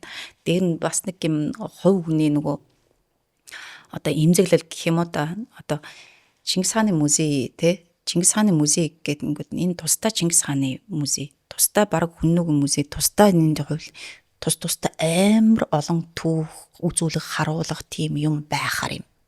Юмыг ингээд бөөнд нийлүүлээд ингээд яхаар надад ингээд харамсмар дээр нь байгалийн түүхийн музейг ингээд ингэцэн. Тэгэхэд би өөрөө Австрийн яг юм музейд очиод тусдаа Монголын хэсэг байгаа байхгүй. Яг манай байгалийн түүхийн музейг нь бодитоор бүр ингээд чихмлийг энэ тэр хавтгааг энэ тэр тэмээг энэ тэр аргалыг энэ тэр ирүүс амар хийцэн. Яагаад тэгж хийж яг Монголын бахархал дээр нь юм чулуунуудын тэр юм одоо үзүүр байгаа. Тэгж гойж манай Монголд ямар амар чулуу байдаг, ямар амар одоо эмийн ургамал байдаг ийм талаар ингэж үзүүлчихгүй явдаа гэдэг шилэн надад тийм нөгөө гадны юмнаас л юм Монголынхоо гэсэн харам сэтгэл төрөөд байдаг ийм учиртай. Тэгээ байгалийн түүхийн музейгээр нь үлдэнгүүтээ тэгтээ музейнийхаа үзүүлэх арга барилыг өөрчилсөн болвол тэгээ илүү их тэнгүүтээ дээр нь зүгээр нэг юм би бодож байгаа юм тухайн үед баг байхад тийм нэг юм байгалийн түүхийн хитэн ургамал ингээд зүгээр ингээд тавьдсан те хүүхд нүхтэн хамаагүй хөрч мөрцөн те тэнгүүтээ хорчин ийсэн нэг юм бүр гатцсан юм ирвсийг ингээд тэр юуг нь үзэх юм бэ? Үнэхээр бодтой тэр юм агуу бүрий бие хагийн өндөр мөндрийг нь яг ингээд хийцэн. Тэгээд Австрийн тэр түүхийн музейнгууд нь шууд ингээд хан дээр ингээд нэг лед ингээд бүр юугаар проектороор энийг ингэж нүдийг нь ингэж хийсэн гэдэг хүмүүсийн хөдөлмөрийг нэг хурдлалчдаг. Яа гоё. Тэгэхээр хүн ингээд өөрөө ирэхгүй ийм олон хүн ингэж ийм бодит харагдуулахын тулд ингэж хөдөлмөрлсөн байна гэдэг юм. Дээр нь манай Монголын хүүхдүүдэд те музейд гар хүрж болохгүй шүү гэдэг юмыг соёлд бас сургамаар. Эн чинь улсын үнэт зүйл гэдэг дээр. Энэ багаас нь бэлдмээр санагдаад байгаа байхгүй надаа. Тэгэхэд бүр гадныхан бол тэр бүх юмда яагаад одоо Австрийн тэр хатан Австрийн хаан дайнд бууж өгсөн бэ гэсэн чинь өв соёлыг бүгдийг шатаах гэжсэн чинь бид нар энэ өв соёлоо авч үлдмээр байна гэж бууж өгсөн байдаг шин.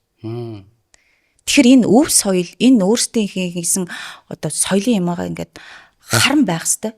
Тэгээд бас бид нар ингээд 1700, 1600, 1900 оны бид нар асар олон сая бие Монголынхон тэр олон юм дээр үеийн тэр түүх болсон тэр зан уузрын музей тэр юм хийдүүдийг очиж үзлээ. Зүгээр шүтсэн. Гэсэн чинь харамсмаар юм одоо сэргээн засварлах юу штэ.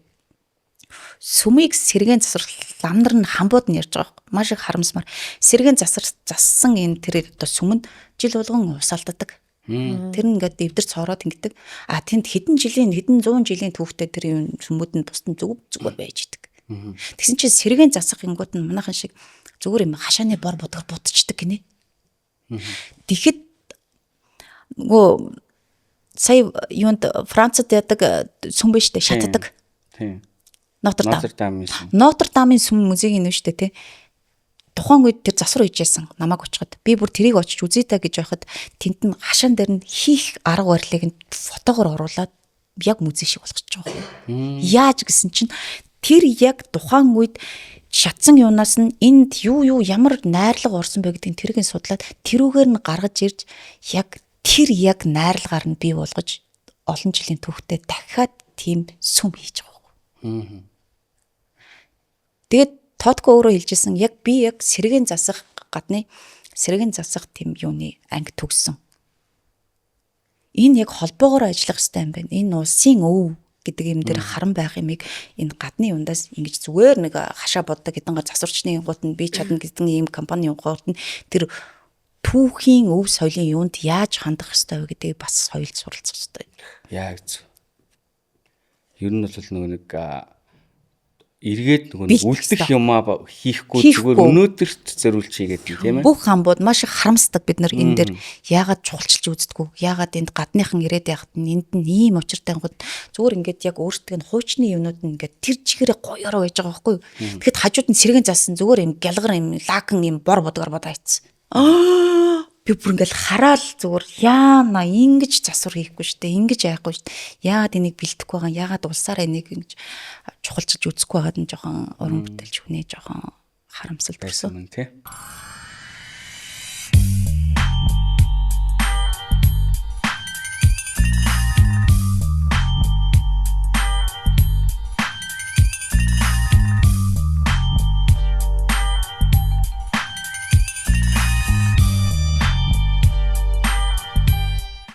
Би мөнх даатгал компанид ажилладаг байхгүй юу. За энэ нь бол даатгалын салбарт олон жил ажиллаж байна. За тэгээд түрүүн өөрөө ч нэг ингээл одоо яг уран бүтээл тоглож явах үедээ ингээд гимтэж бэртжижсэн гэдэг ч юм уу те. Тиймэрхүү юмыг сонсоод энэ асуултыг асууя гэж үзсэн. Ерөнхийдөө манай уран бүтээлчд кино тоглохын өмнө ер нь гинтийн ослын даатгал ч юм уу амь насны даатгал ер нь хийлэгдэг. Ялангуяа өөрөө хийлгэж байсан. Би хийлгэж байгааг хийлгэжсэн удаа байхгүй. Огт хийлгэж байгаагүй. Огт хийлгэж байгаагүй. Тэгэхээр нэг одоо ингээд гадаадд кинонд тоглоод гадаадын хамтын бүтээл энэ төр тоглосон ингээд жүжигчдийн хүмүүстэй ингээд уулзахаар цаад кино багийнхан жүжигчтэй кэрлээд байна тий. Маш их кэрлдэг, маш их ингэж даатгалд заавал хамруулж ямар нэгэн гинтийн хосол одоо тийм муу юм холуураг. Гэтэ тиймэрхүү юм тохиолдоход эргээд санхүүгийн учрах бэрхшээлийг даатгалан дагаа явчих тийм ээ. Тэгэхэд манай дээр хэрвээ муу юм болоод бүр ингээд хүнд бэртэж гэмтсэн тохиолдолд тэр жүжигчин ерөөсөө өөрөө л хохирох нь тийм үү. Тэгж ойлгож болох уу? Бараг л тэгэн штэ ер нь. Гинтийн ослын юунд нь ингээл за мэдээч тийм муу юм надад тохиолддог гэж орохгүй. Тэгэл уран бүтээлээ бодоол ингээ ордог. Яг үнэхээр санаандгүй байдлаар ямар нэгэн гэрчлийнхэн бол тэгэл одоо мэдээж ингээл кино багаараа яана инэ гэл ингээл санаа зовх нэгсэн те тэгээд яхтаа бол яг үндсэн юундаа бол би чсэн театрт ажиллаж байгаа шүмсээ тасалсан шүү. Харин тийм. Тэгээд тэрний зардал гэж зөндөө юм болж байгаа шүү дээ. Тэгээд яг тэгэхэд яг Хэмжлэгээний зардал. яс юм дээрээ би өөрөө л хохироод үлддэг шүү дээ. Эрүүл мэндгүй болол тий. Тэгэхээр энэ бол үнэхээр байх хэрэгтэй юм, бас хэрэгжүүлэх хэрэгтэй юм, бас цаашид яг байнгын яг кино уран бүтээлчтэй нөө заавалжгүй кино уран бүтээл биш шүү. Энэ барилгын салбар, эмнэлгийн салбар бүх юм аюултай юунд эрсдэлтэй ажилдаг бүх салбарын энэ гинтээ ослын даатгалыг бол бас энэ нэлээд бодмор. Тийм. Тэгээд одоо яг хоо кино салбарынхныг бодвол бусад салбарын харьцангуй даатгуулаас урчлаа ер нь бол. Тийм. Би бол яг энэ подкастаа анх эхлүүлэхдээ энэ даатгалын талаар бас кино урлагтаас нэвтрүүлгийн сан гэдэг зорилготой бас байсан. Тийм. Тэгээд би сүүлд гарцыг үзээд за би болохоор хувьслын урнаагчийг даатгахын сан гэж айгүйх боддог гэсэн бохоггүй. Тэгээд би даатгасан.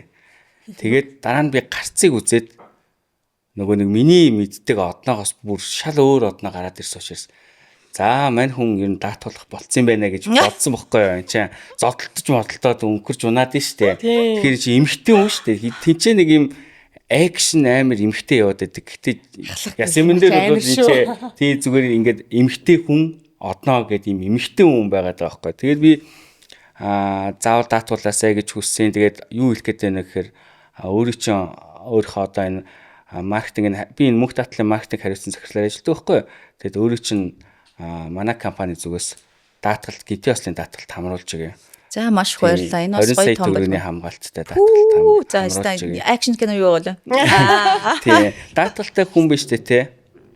Даатгалгүй хүнийг бодвол сэтгэл тайван байдаг. Дээрээс нь даатгалтай байхад тэр энергиэр гэдэг ч юм уу муу юмнаас яг жинхнээсээ ингэж хамгаалдаг. Одоо машина даатгуулахгүй явж байгаа хүн цаанаа нэг дарамттай байдаг гэсэн. Нэг мөрөгчүүл өөрөөсөө л мөнгө гаргана ш. Даатгуулсан байхад ингэж нэг сэтгэл амар болоод ч тэрөө нэг аюул туслаас арай нэг хол байдаг гэдэг ч юм уу. Одоо бид нарт яг чамаг хэлсэн чи хамгийн түрүүнд за уран бүтээлч болоод бид нар бол гол дөрүүдээ ингээл амар кэрлэн штэ. Мэдээж за яаж энэ чинь бүх дутуугтай юу вэ? Чамд яахаар нэхэр тав дахь байдлыг бол бас нэг үе бодвол айгүй их кэрлдэг болсон. Хамгийн түрүү надад юу орж ирэнгүүт стандууд орлон тоглогчдор. Яг зөв. Энэ бүр үнэнхээр юм байх хэвээр юм. Энэ хамгийн түрүүнд уналтуудыг сурдаг тий. Энэ мориноос унах тэр юу харваа марваа тэр бүх юунуудыг морин даруулах юу гэдгийг байлддаг кинонд бол суманд ялаа гэхэд үсрэлттэй унах акшн кинонд хамгийн түрүүнд машин дээр унах мунах тий бүх жүжигчдийн өмнөөс хийдэг орлон тоглогч стандууд. Энэ бол асар их бүр байх хэвээр юм байна гэж надад бодогдлоо. Тэнд тэд нар бэлтгэлээ хийхдээ хүртэл чи бэртэх магадлал өндөртэй байхгүй. Тэр сценийг киноныхаа ийм сцен байна гэж тэд нар даалгавар аваад тэрийг бэлддэг. Тэр бэлэн бос юмыг тэр жүжигчтэй хийдэг. Тэгэхээр энийг бол яг гинтээ ослын даатгалыг энэ бэлтгэл сургалт дээр ч гэсэн байх хэвээр гэж юм. Яг зөв. Тэгэд кино багийнхан тэр продюсерийн багийнхан ялангуяа продюсерүүд тухайн уран бүтээлд хөрөнгө мөнгө хүч хөдөлмөрөөр зараад орох гэж байгаа бол нийн түрүүнд жүжигчдийнхаа аймнаас эрүүл мэндийг кэрлээд бүгдийн даатгаад нэг санаа амар болгож жагаад дараагийн юм руугаа ороосоо гэж ер нь бол айгүй хүстэй. Тэгээд миний контентыг энэ Монголын уран бүтээлчд бол илүү төлхөө үзэж байгаа учраас бас энэ даатгалын ач холбогдлын талаар бас жоохон зөв шүү. Тэгээд аваад уран бүтээлдээ хэрэгжүүлж яваасай гэж хүстэй. Тэгээд над руу хүссэн үедээ залгаад даатгалаа хийх. Хүүе даатгал авъя. Би одоо ийм уран бүтээл рүү орох чинь гэж хэлье. Яг зөв уран бүтээл рүү орохгүй байхдаа ч байж болно. Ягаад гэвэл хүн гэртээ хоол хийж байгаа л гараад ирсэн чинь шүү дээ. Тэгэл эрсдэл шүү дээ, тийм ээ. Хувийн даатгалтай байхын хамгийн гоё давуу тал нь улсын эмнэлэгт очиж очлохгүй зүгээр хувийн эмнэлэгт хүссэн газар очиж эмчилгээгээ аваад зардлаа даатгалын компаниас л гаргуулж байгаа. Амар гоё байгаа юм шүү дээ, тийм. Асар хурцтай хөгжиж байгаа энэ цаг үед юу хамгийн чухал вэ гэдгийг та мэдв. Азгүйтэл бидэнтэй үргэлж ойрхон байдаг. Дуртай спортоор хичээллэж эрүүл мэндэд анхаар. Мэдээлэл технологийн эрен үед амьдарч байгаа та шинжлэлд бэлэн бай. Өдөр бүр шинэлэг мэдээллүүдээр өөрийгөө хөгжүүл. Туршлагатай байхын тулд үргэлж эрэл хайгуул хий.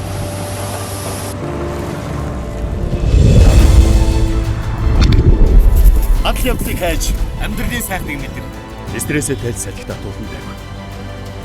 Гэхдээ стресс 92 ойрхон байдгийг сан.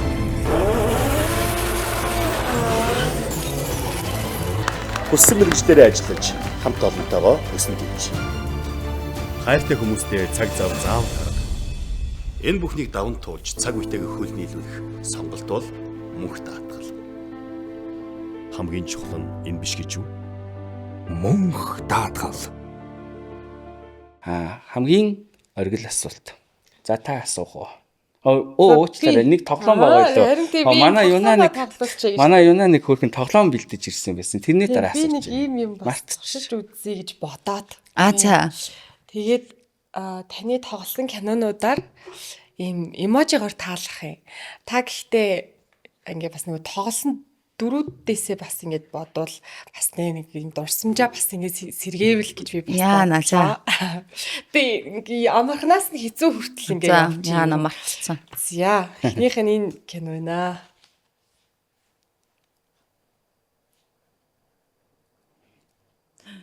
Энэ одоо ямар кино вэ?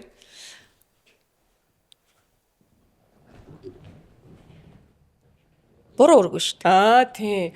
Би энэ нөгөө логог нь хараад тийм байна. Буруу үргэн. Тэгээд энэ нөгөө би шүүхтэй нүгүүд нь би алах молго байрцангууд шууд утгаар энэ зогтөг могтөг ямар өмгөөлөгчийн юм дээр юун дээр тоглолцлоо гэж бодохгүй. За. Хоёр дахь кино. За энэ кино. Энэ бол ажирлан шок юм уу? За энэ болохоор энэ шахмархтай камер цочин хоёрыг голлуулж энэ нэг зүрх эдгэрсэн юм а да. Эдгэрсэн шүү яг шархалсан зүрх эдгэрсэн юм а да. Энэ насан турштай юм болов? Яг. За. Тэгээ энэ forever насан турштай. Хязгааргүйгийн тэмдэг болчихчих л дээ. Гоё тааж штэ. Тийм. Зя энэ юу им уугаад жирэмсэн байсан. Энэ ажралын шок юм уу? Энэ юу юм бэ? Та яг өөр утгаар нь жоохон бодоо нөгөө талаас нь. Тий. Таахгүй манай юуна тайлбарлаж өгнө. Энэ юу юм бэ? Тийм би яагаад ингэж дүрслэнээс л тайлбарлана. За энэ тийм ямар амар таалтгүй юм эможи тавьсан юм бэ? Албаар хэцүү болгосон. Киноныхаа нэр талаас нь гэхээс өөрийнхөө капсул юм уу ямар кино төлөв. Дүр талаас нь одоо. Дүр талаас нь бодоод үзтээ нэг. Ажралын шок дээр ийм жирэмсэн гардаг. За тийм төгсгөл дээр тэгдэг. Гэхдээ им уудгүй штэ. Им уухгүй те. За энэ ямар санаа юм бэ энэ ч та.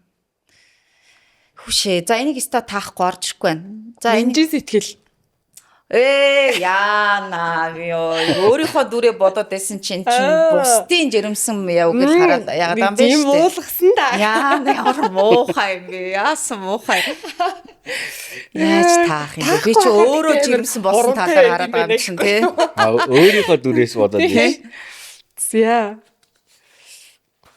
энэ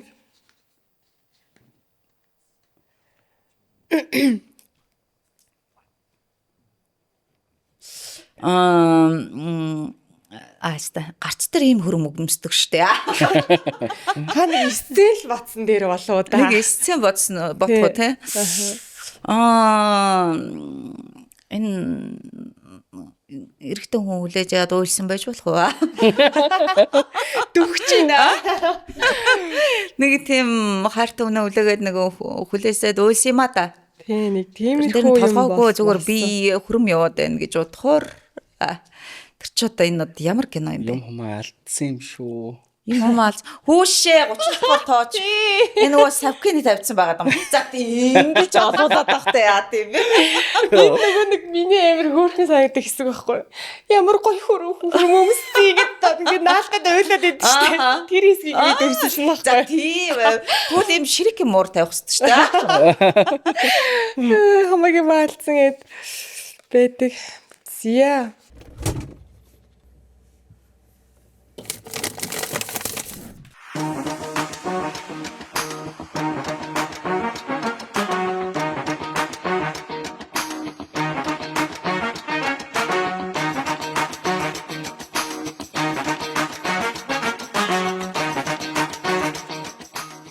Гэр бүлээ хайрлая.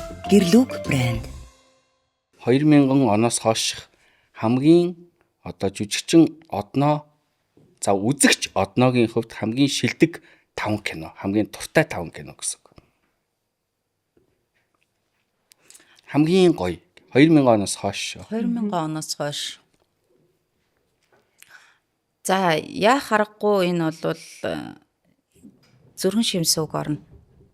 Энэ кино яг бүр би яг өөрөө нөгөө жоохон тийм багтаа үзээд ингээд нэг юм бүр сэтгэлд хүрээд тэгэл уйлж хайлаал тэгэл юм хүлээлтийн талаар амар үнсэн мэдрээл те ингээл нэг юм айгу тийм сэтгэл тийм хүрээд зүрхэн шивсэн үг гэхэр ястай шивж чадсан кино гэх юм уу. Тэгээд дараа нь ингээд яг юм хөгжилтэй фаны мөртлөө айгу гоё тийм нэг юм ясан татар ажиллагааг би яг хэлнэ. Надад би бүр ингээд айгу бүр акшн амар буюу кино үзэх гэж ороод би бүр ингээд бүр хагартлаа энийгээд гарсан байхгүй. Гэтэ бас боёо их гэсэн. Тэгээ боёогүй байсан. Гэтэ тэр нь ингээ хэтрүүлэгтэй үзүүлж харуулж байгаа юм нь гоё фаны. Тэгэхээр үнэхээр хүлээн зөвшөөрөгдөөц бас тийм хэтрүүлгийг бас тийм зөвтгөлтэй оруулж ирж чадсан кино надад санагддаг. Херогийн Баатар найруулагч кино. Баатар найруулагч ингээд яг тэр болгоор надад бүр ингээ зорж үзэж жагаад нөгөө төсөөллөөс өөр юм байнгут нь санаанд оромгүй явахаар бас ингээ чучрал авч гоё кайф авдаг штэ. Яг тийм байсан. Тухайн яг цаг үеийн яг эхлэл болоод ингээд ах нарыг ингэж бид нар ингээд шүтэж үлгэрлэл авч байсан болохоор яг үргэлэг. Би үргэлгийн ялангуяа нэгийг үзнэ. Нэгийг хэлнэ. Тэгээ хоошоо болохоор ингээд хүлээлттэй ингээл тэ буураач юм эсвэл бол ингээд тэгсэнгөө нэгээсээ ингээд нэг үзэгчтэй нэг тийм нэг юм харьцуулах юм ихссэн учраас би бол үргэлэг нэгийг гэж хэлнэ. Тэрний дараа бол би нөгөө юу За 3 кино нэрлсэн байгаа. Шар гэгээ. Би шар гэгээг бол үнэнгээсээ тусгай үзүүрт нэглээ очижсэн, үзчихсэн. Дараа нь би өөрөө бүр IPTV-гээс 2 удаа түрээслэж аваад нөгөө хоногийн 3 хоногийг дуусгаас өмнө дахин давтаж үзэж байгаа. Дахин ойлгох гэдэг шүү дээ. Тэр мэдрэмжийг дахин авах гэдэг нэг тийм ойлгох нэг сайхан биш шүү дээ. Гэтэл тэр мэдрэмжийг авах гэдэг байгаа байхгүй юу? Тэр нэг юм надад тийм гоё санагдсан. Тэгээд гарцаагүй яг тухайн цаг үеийг байлдан дагуулсан би тэр үед Солонгост бүр ингээд уур амьсгал нь бүр ингээд тоочкор давуулгалжсэн үе.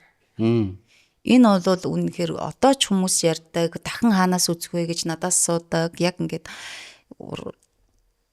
тоочк бол бүр бүүн болсон. Тий. За айгуу гоё 5 кино нэрлэлээ. За тэгээд одоо асуух асуулт бол манай нэвтрүүлгийн босс level амин сүнс гэж хэлж болно. За энэ бол Монголын хамгийн шит 5 кино юу вэ? Шитийн шит. Харин би түрүү хэлсэн шүү. Чимээгүй зөндөө шит байгаа шүү. Үсцэн болохоор эн чин шиттэй орохгүй шүү. Йоо, жинхэнэ шитэд тэр чимээгүй энэ ямар кино байдгийг ёстой мэдэхгүй юм байна. Энэ яадаг юу гэж ингэж хүмүүс бүр ингэж тааварлаад байдаг шүү дээ. За ёстой мэдэхгүй юм байна гэж сураггүй болоод өнгөрсөн хийгдсэн мэддэхгүй ийм кинонууд үнэхээр олон байгаа. Монголд тэднийг билээгүй байна гэхээр энэ бол шиттэй орохгүй шүү гэж нөхөө малтчихж байгаа шүү дээ. Яг зөв. Гэтэ амар гоё гаргалгаа хийлж өглөө шүү. Одоо энэ манай подкастад турш шит кино манад нэрлэгдэж байгаа шит кинонууд шитээр нэрлэгдэж байгаа боловч энэ киног бол хүмүүс үзсэн байна. Үздэг. Жинхэнэ шитийн шит те жинхэнэ шит гэдэг кино бол хэний ч үзээгүй дурддагддаггүй манай нэвтрүүлэгт бүр хизээч дурддагддаггүй хэлэхэд хүн мэддэггүй тэр кинонууд бол жинхэнэ шит юм аа. Тэгэхээр одоо хэлэх гэж байгаа кинонуудыг бол ийм амар гоё топ юм шиг вайбаар хэлэх нь байна. Гэхдээ шит. Тэгтээ энд яг тухайн үед яг би нөгөө ингэж зорж үзээгүй л дээ. Дараа нь хараал идгэж үзсэн. Тэгээд хараалаа урсгаад яг ингээд дуусгаад байгаа штэ. Йоо, юу үзчихв гэж дуусгаад байдаг хүмүүс чинь эн чинь бас үзэж дуусгаад байдаг. Голоос нь болчиход яхан цаашаа мэдгүй гэдэг тийм биз дээ. Тэгэхээр үнэхээр бас юм шит биш шүү. Амар гоё юмөрч байна нэрээ. Тэгээ энэ болохоор би яг нөгөө анирлагч хэлнэ. Анирлагч. Адиахын тоглосон. ингээд нуруу ингээд жоохон өвдөхгүй дээгрүүд хүн чинь тийм кино үзэхээр өвдчихдээ байлаа шүү дээ. Йоо ингээ хамаг би ингээ шагшраа зөв зүгээр үжсэн хөлс гараад ийм мэдрэмж авдаг шүү. Яг нэг тийм мэдрэмж авсаа. Хэцүү хитрхи их рил имийг ингээд маа гэж шууд дэлгэцэн дээр ингээд уран сайхангүй аваа ичгаар чинаас л. Йоо яах вэ гэхэд зөв зүгээр байж байгаа 0 ормоор санагдаж мангадаа. Тэгээд аюу хэцүү болд юм л шүү дээ. Яг нэг тиймэрхүү мэдрэмж авсан. За амар хийж шүү. Бараг бие өвдөлт. Хүний биеийг бас өвдөлт киноыг чадчих шүү бас манайхаа. Нөө тэнгүүтээ дараа нь шүү дээ. Юу вэ? Би нөгөө түрүүн аимшиг кинон санал авдггүй гэсэн шүү дээ.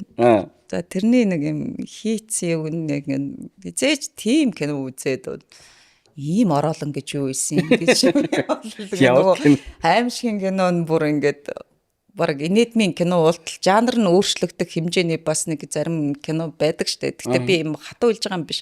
Гэхдээ үнэндээ заримдаа нэг тийм мэдрэмж өгжсэн баггүй. Ягаад гэвэл Монголын кино яг аимшиг кино би арт сэлгээд тааварлуушгүй хинээс юу гаргаж ирж эсвэл сэтгхүүрүү дайрсан тийм кино мөн аимшиг кино бол би бол вау гэж штэ. Айдаг хүн чинь гэхдээ бол тэр би л айхгүй гэж. За яа юу юм болоо вэ? Харин ороолон Ороолон гэдэг кино юм уу? Аимшиг кино. Нэр тийштэй нэг тийм кино байдаг шүү дээ. Ороолон гэдэг кино баггүй юу? Тийм нөгөө сүмсэн бүр амар будцсан те нэг бараг нөгөө нэг юм юугаар ингээд бүр нөгөө маск тавьчихсан юм шиг тийм нэг сүнстэй кино байдیں۔ За гоё кино. Ороолон гэдэг кино анх удаа манай шит дээр орж ирж байна. Тэр гэхдээ 2000 оноос өмнөх. Гэхдээ би сая санаанд байжсэн. Би бас саяхан тэрийг үзээд чаавас гэд бүр ингээд энэ ч одоо Монгол одоо ямар найруулагч яасан болоо гэдэгтээ энэ хүнийг мяалж байгаа юм биш зүгээр л хитрхийх би хилээд байгаа хитрхийх найр зарим одоо ингээд уран бүтээлчнэр ийм амьдрал байдаг штт гэд маа гэд ингээд яг тэр чигээр наваа ичгаар нэг хүмүүст ингэдэг штэ. Яг тэрний нэг жишээ хувь тавилан гэх кино байхгүй. Бүр аригч мэрэгчийн дүр нь бүр амар те. Тэгээ бүр тэр хэдэн аригч нар тэр хоёр хүүхдийг алах гэж тараа. Тэгээ бүр нөгөө балгасуулсан бүр байшингаас унгаж мунах гад. Йоо тэгээ тэр нь бүр хүлээ гэмтээсэн ингээл бүр тэр жоох хүүгүү тахыгаа чирж мэрж тоосгоор бүр жигнээсээ чирж мэрэл амар хард кино. Тэгээ төгсгөл дээр нь ах нь ингээд бараг үнэнгээсээ машинаас шидэгдээд байгаа юм уу бүр амар шидэгдэж бүр цемтэн дээр тагцаараа ингэж уунж мунаад ёо үнэхээр ямар хувь тавилан бэ гэж ингэж төгссөн нэг кино байгаа. Тэр хувь тавилан юм даа гэдэг. Үзүүл чадсан шүү гэж бас хэлмээр байна. Үнэхээр топ кино байна. Топ кино байсан шүү. За одоо хоёр кино. Хөөрхөн шулам. Хөөрхөн шулам аа. Тэр стажийн шит киноос. Яа. Миний найз тоглосон л доо. Гэхдээ л энэ бол би бүтээлээр нь ярьж байгаа. Би онцолж нэг хүнийг ярьсангүй. Ер нь бүх кинонууд тэр чигээрээ хүний сонирхол энэ яах гэж байгаа юм бол гэдэг ямар нэгэн уран бүтээлээ гэж энэ хөөх ингэж хүнд ингээд санаанд оромгүй ингээд сэтгэлийн ингээд нэг тааварлашгүй болоод тэгэл төгсгөл нь уяраагаал эсвэл уйлуулаад эсвэл болол станараа мараа гэл ийм ингээд болж дуусгамаар шүү дээ. Эргэлттэй те тэр нэг зохиолын нюанс байна. Хэлэх үгүй нэмээс. Ингээд дуусна ингээд амар гайхаад ингээд. Тэндээс би ямар нюанс би хайгаад олсноо ерөөсөө мэдэхгүй байна. Одоо үртэл зүгээр нэрнээс сайшгүй шэт гэдэг кино л бодогдож байна уу гэхээс тэнд юу боллоо гэдэг юм надад ингээд бүр бодогдохгүй болтлоо нюансгүй байгаа байхгүй мэдэхгүй. Зүгээр тэрийг нэг хитрхийг чухалчилж хилээд байж магадгүй. Яг л хүн болгоноос би өөрөө ингээд болиё л доо. 10 хүн суулгаад хөөрхөн шулмыг үзүүлвэл хэдэн хүн гоё юу штэ гэж нэг л гарч ирэхгүй гэж наас. Яа. Бас амар илж шүү. Нэрнгээсээ яа дүүд эн чин. Үгүй би бол 100% санал нийлж байна. Ямар ч амин сүнсгүй кино гэж байдаг штэ. Үзэгчдийг татлах юу бодож хийгээгүй баха. Сүнсөө. Амин сүнс бодож хийгээгүй баха. Зүгээр л тийм кино хийчихээ л гэж хийсэн кино байх. Би жоохон тэгтээ яг шудраг зүгээр хэлчихэж байгаа. Тэрнээс би тэгтээ өмнө нь хэлсэн штэ. Энэ олоо зүгээр яг Үдсэн шүү гэдэг. Ингээд би мууцсан чардаасан ч үзээ дуусгасан шүү гэдэг кинонууд шүү үндэ. За. Тэрний дараа Яа юу. би яг хэдэд байгаа нэг юм хэлье. Энд хамт ингээд ажилтдаг уран бүтээс дараа нь таарах нүүр байгаа учраас би нөхөө малтаад байгаа шүү. Энд дэр нэг манай одноо ингээд хийжилтэй ч гэдэг юм уу тэнгүүт би зөвхөн үзэгчийн хувьд үзэгчдээсээ асуучлаа. Энэ одногийн яриад байгаа миний зүв биздэ гэдэг эсвэл бол пост оруулаад хэлжилтэй. Ийм кино би ийс юм аа. Одноо ингээд муулчлаа. Та нар нийт чинь үү гэдэг эсвэл санал хураачилтаа. Тэгэл би цагаач. Тийм үү? Яа. Яа. Үнэхээр санал нийлж байгаа. За уучлаарай. Би өөрөө буруутай байна Шит кинонууд зүгээр амар гоё хүч нэмжийн байна. Хажуугийн ярианууд бол Зүүдэн чоромгүй явдал гэдэг кино байна.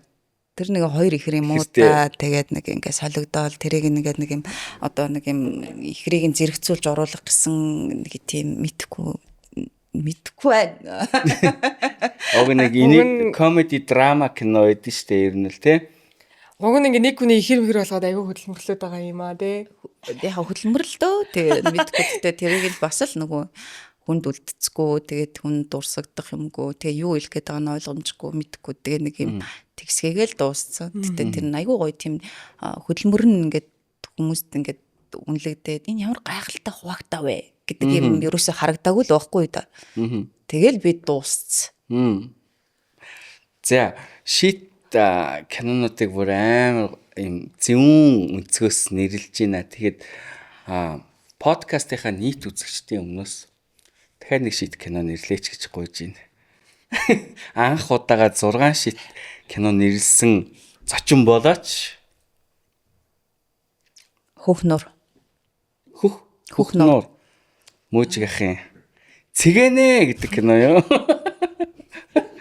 Оо тэгэж инээж байна. Цэгэнэ ингээд завин дээр нэг гихтцэн ажил дийшаараа гихтцэн.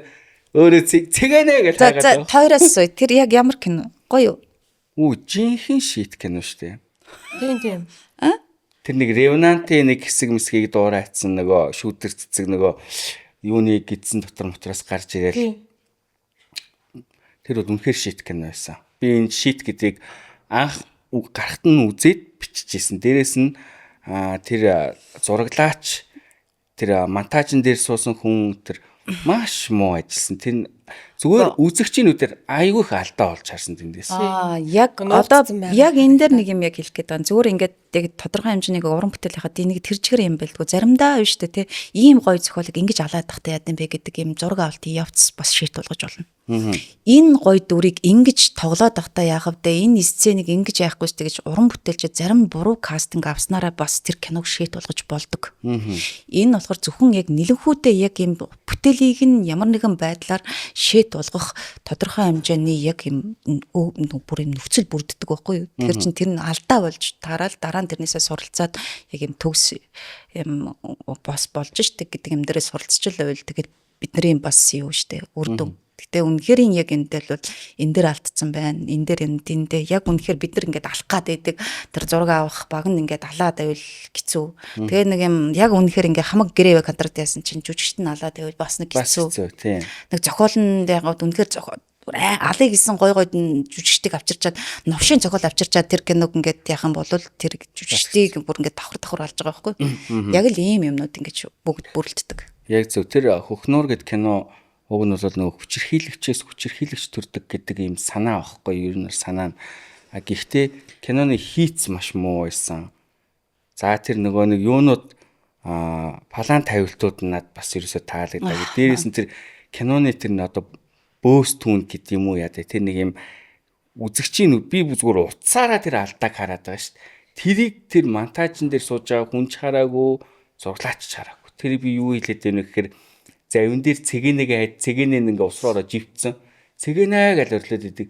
Цэгэнэ ингээ хажууд нэг шүтэр цэцгийн нүүр нь ингээ завиндаа одоо харагдахгүй л байна гэж харсан юм бодсон юм байсан гэд өөр ингээд нөгөө завин ингэхэд ингээд нүүр нь ороод гараад. Тэр мөр бол амар том алдаа байхгүй. Тэр мөрийг одоо харахгүй байна гэж байдаг юм баг. Мэдхгүй тэгээд яг эртний кино одоо манай ингээд нэг юм түүхэн кино хэлээ тийм цаг үеийн тэдэ 90 он ч гэдэг юм инглээ гэхэд ингээл машины зам тэр тогны утас муц байх жишээ нэ те нэг иймэрхүү амьдарчсан ингээл алдаал эмээ гэл одоо үзэгчд бол амар айхтар болсон үнэнхээр бүр няхууртай шүүмжлэгч бүгд сэтгэлээ бичих чөлөөтэй илэрхийлдэг болсон юм чинь гэсэн тэгээ амд амьдсан яриагаар тэн чинь бас тухайн уран бүтээл яг маркетинг болж бас явдаг. Яг маркетинг муу байсан ч гэсэн амд амьдсан яриагаар энэ үнэхээр алж ийн гэдэг юм бол бас хүмүүс үздэг байхгүй энэ халаад байна шуураад байна энийг л би үлдэх гээд байна гэж үлддэг болсон уу юу байхгүй юу. Харин тийм. Тэгэхээр ерөнхийдөө муу бүтээл хийх юм бол ард нь ингээд хэдэн мянган үзэгчд ингээд алхад ингээд бэлэн ингээд хүлээгээд суудаг тийм цаг үе болцсон. Манай нэвтрүүлгийн зорилго ч гэсэн тийм муу юм байх юм бол бид нэр зүгээр өнгөрөхгүй бид нар ингээд ярин цоллно, муулна, шийтээр нь дуудана. Тэгээ яг ер нь бол яг энд оролцож байгаа танай подкаст оролцож байгаа уран бүтээлчид өөрсдөө нэг лаг юм шиг ингэж бусдыг шүмжлээд байгаа юм биш шүү. Бас нөхөө малтчихжээ. Үзэгч гэдэг үднээсээ тийм ээ. Тий, үзэгч гэдэг үднээсээ. Дээр нь биднэрт ч гэсэн алдаа байгаа бол тэгээд хэлжээ. Бид нар ч гэсэн шүүгддэг. Бид нар ч гэсэн дүнгээ авдаг. Бид нар ч гэсэн энэ дээр чи яас итгэсэн гэсэн муу. За би муу байж болно. Би тэгж байж болно. Би ингэж ажилласан байж болно. Би дараагийн юм дээр би энэ дээр өөрөө би чинь бас үзэгчийн хувьд дахиад биш шүүлтүртээ өөрийгөө харж байгаа шүү дээ. Тэгэхээр энэ дээр ингэж тоглох байсгүй гэж тэгэх ёсгүй гэж чи яагаад гэвэл жүжиг кино хоёрын ялгаа нэг нь шапралагддаг. Нэг л удаа тэрийг планд үлдэх боломж байна. Жүжиг бол өнөөдөр алдаа гаргасан бол маргаас тэрийг засах боломжтой. Энэ хоёроор ялгаатай. Тийм л байна. Тэгээ засах боломжгүй бол тэдний алдаа харамсмаар юмнууд л болол өнгөрчихөж байгаа. За тэгэл бол. За окей. За ерөнхийдөө манай подкаст маань өндөрлөх тишээгээ хандж чинь ер нь өндөрлж чинь. Тийм. За тэгээд би ивент итгэгч байгууллагуудаас дурдчихъя. Манай подкастын маань ерөнхий ивент итгэгч Mobi Home компани байгаа. Та бүхэн Vooge-с өөрийнхөө хүссэн гадаад Монгол киног хүлээн авч үзээрэй. За тэгээд мөн одоо манай ивент итгэгч өнөөдөр манай мөнх даатгал компани офисоос явж байна. Манай мөнх даатгал манай подкастын эхний дугаараас эхлээд ивент итгэсэн байгаа. Тэгээд мөнх даатгал компанид баярлалаа. За мөн оригинал пүүзний дэлгүүр Glow Store манай подкастын ивент итгэгчээр хамтран ажиллаж байна. За мөн найруулаагүй 5 удаа нэрсэн Flirt дээрх мөн ивент итгэгчээр ажиллаж байна. За тэгээд одоо ширээн дээр байгаа за манай жүжигчнээсээ орж ирэхэд нь асуусан пи уух уу гэсэн уухгүй гэсэн. Чехийн алдартай 500 жилийн төвтэй Тэц шар хайрыг манай ивент итгэгчээр хамтарч ажиллаж байна. За айгүй олон ийм ивент итгэж хамтарч амар юмжаа вэ танай подкаст. Төвчээртэй хүлээж байгаарай. За мөн хамтран ажиллагч байгууллагаар манай Алимхан Store болон Мохлог Store маань хамтран ажиллаж байгаа. Тэгээд Apple-ийн бүх төрлийн бүтээгдэхүүн болон DJI-ийн бүтээгдэхүүнүүдийг аль бие усны эрхтэйгээр та бүхэн Алимханаас худалдаа авах боломжтой. За мөн Гэрлүг брэнд маань уламжлалт төсөөр бас хамтран ажиллаж байна. За одоо зочныхоо бэлгийг бас зочиндоо гартуулъя. За манай юуна. За би тэр тамхины нөхсөн. Бидний хамтран ажиллагч Гэрлүг брендийн бүтээгдэхүүн бүтээгдэхүүн бууз бааш болон одоо котлет зэргүүдээ та нөгөө тэгээ яаж сандарсан За их баярлалаа. За баярлалаа. Дараагийн бэлэг маань болохоор Dito Mongolia гэдэг ийм компаниас ийм халуун тамхи буюу одоо янжуураас сольж ингэж татдаг ийм тамхиг бэлгэлсэн байгаа. Тэгээд тамхи хэргэлдэггүй бол хэргэлдэг нэгэндээ бас бэлгэлээрээ гэж одоо энэхүү бэлгийг дамжуулчих да тий. За баярлалаа. За тэгээд өнөөдрийн подкаст маань ерөнхийдөө энд хүрээд өндөрлөж байна. Манай нэвтрүүлгийн уламжлалт ёсоор подкастынхаа хаалтын үгийг зочиндоо үлдээдэг байгаа. За тун удахгүй нээлттэй их тусгаар тогтнол уран сайхны кино одоо нээгч байгаа. Энд ер нь монгол хүн гэдгээрээ бахархах ёстой юмны одоо бас омогшил тэнтөрөх болов. Дээр нь дахиад биелээ. Зүгээр л ургийн бичгээ хөтөл. Тэгж л хэлээ та.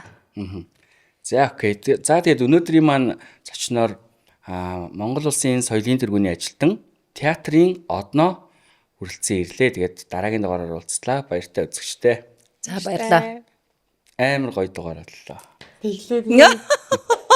Аа, цаг хугацаас амар удаан өнгөрсөн. Тэглээ.